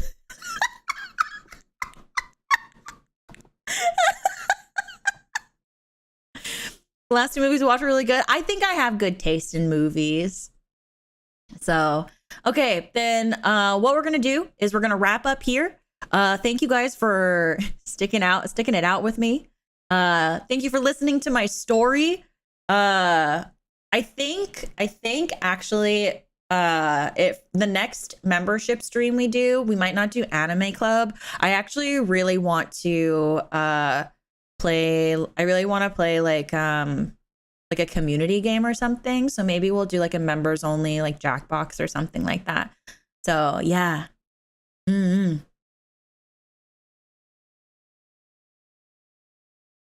Oh my God, not flowers for Algernon, please. So I hope you guys all learned something. I'm so bad at Fall Guys. I played Fall Guys on Luna's stream. I went to Lunaris's stream. She's she's the cute little werewolf from My Holo. I went to her stream to like go say hi, and she's like, "You want to play Fall Guys with me?" And I was like, "Sure." And I played it, and I'm so bad. I couldn't even get past like the first jump. It was so embarrassing. They all sat there and waited for me and tried to help me up, but then like they were like, "Okay, make sure Luna and Ophi get across the line first." And then they did it, and then like they thought that I had crossed, but I got stuck in a spot, and then I lost. So, but anyway.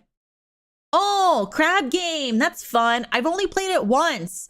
Maybe we could play crab game. Maybe. I'll have to think about it. I just want to do like a community game. I think it'd be really fun. Because I like hanging out with you guys. So yeah. Okay, anyway, I'm gonna go hop in the Discord VC. I already know that there's probably already people there. So yeah, thanks for hanging out with me, you guys. Wait, I know we're in the bathroom, but come here. Mwah. Mwah. What's Ophi? Thank you, my darling, for spending so much time with me today. It really means a lot to me. And I hope that I can continue to see you every day for as long as I'm around. Okay? Because I can promise you that as long as I'm here, I will do my best to love you with my whole heart. Mwah.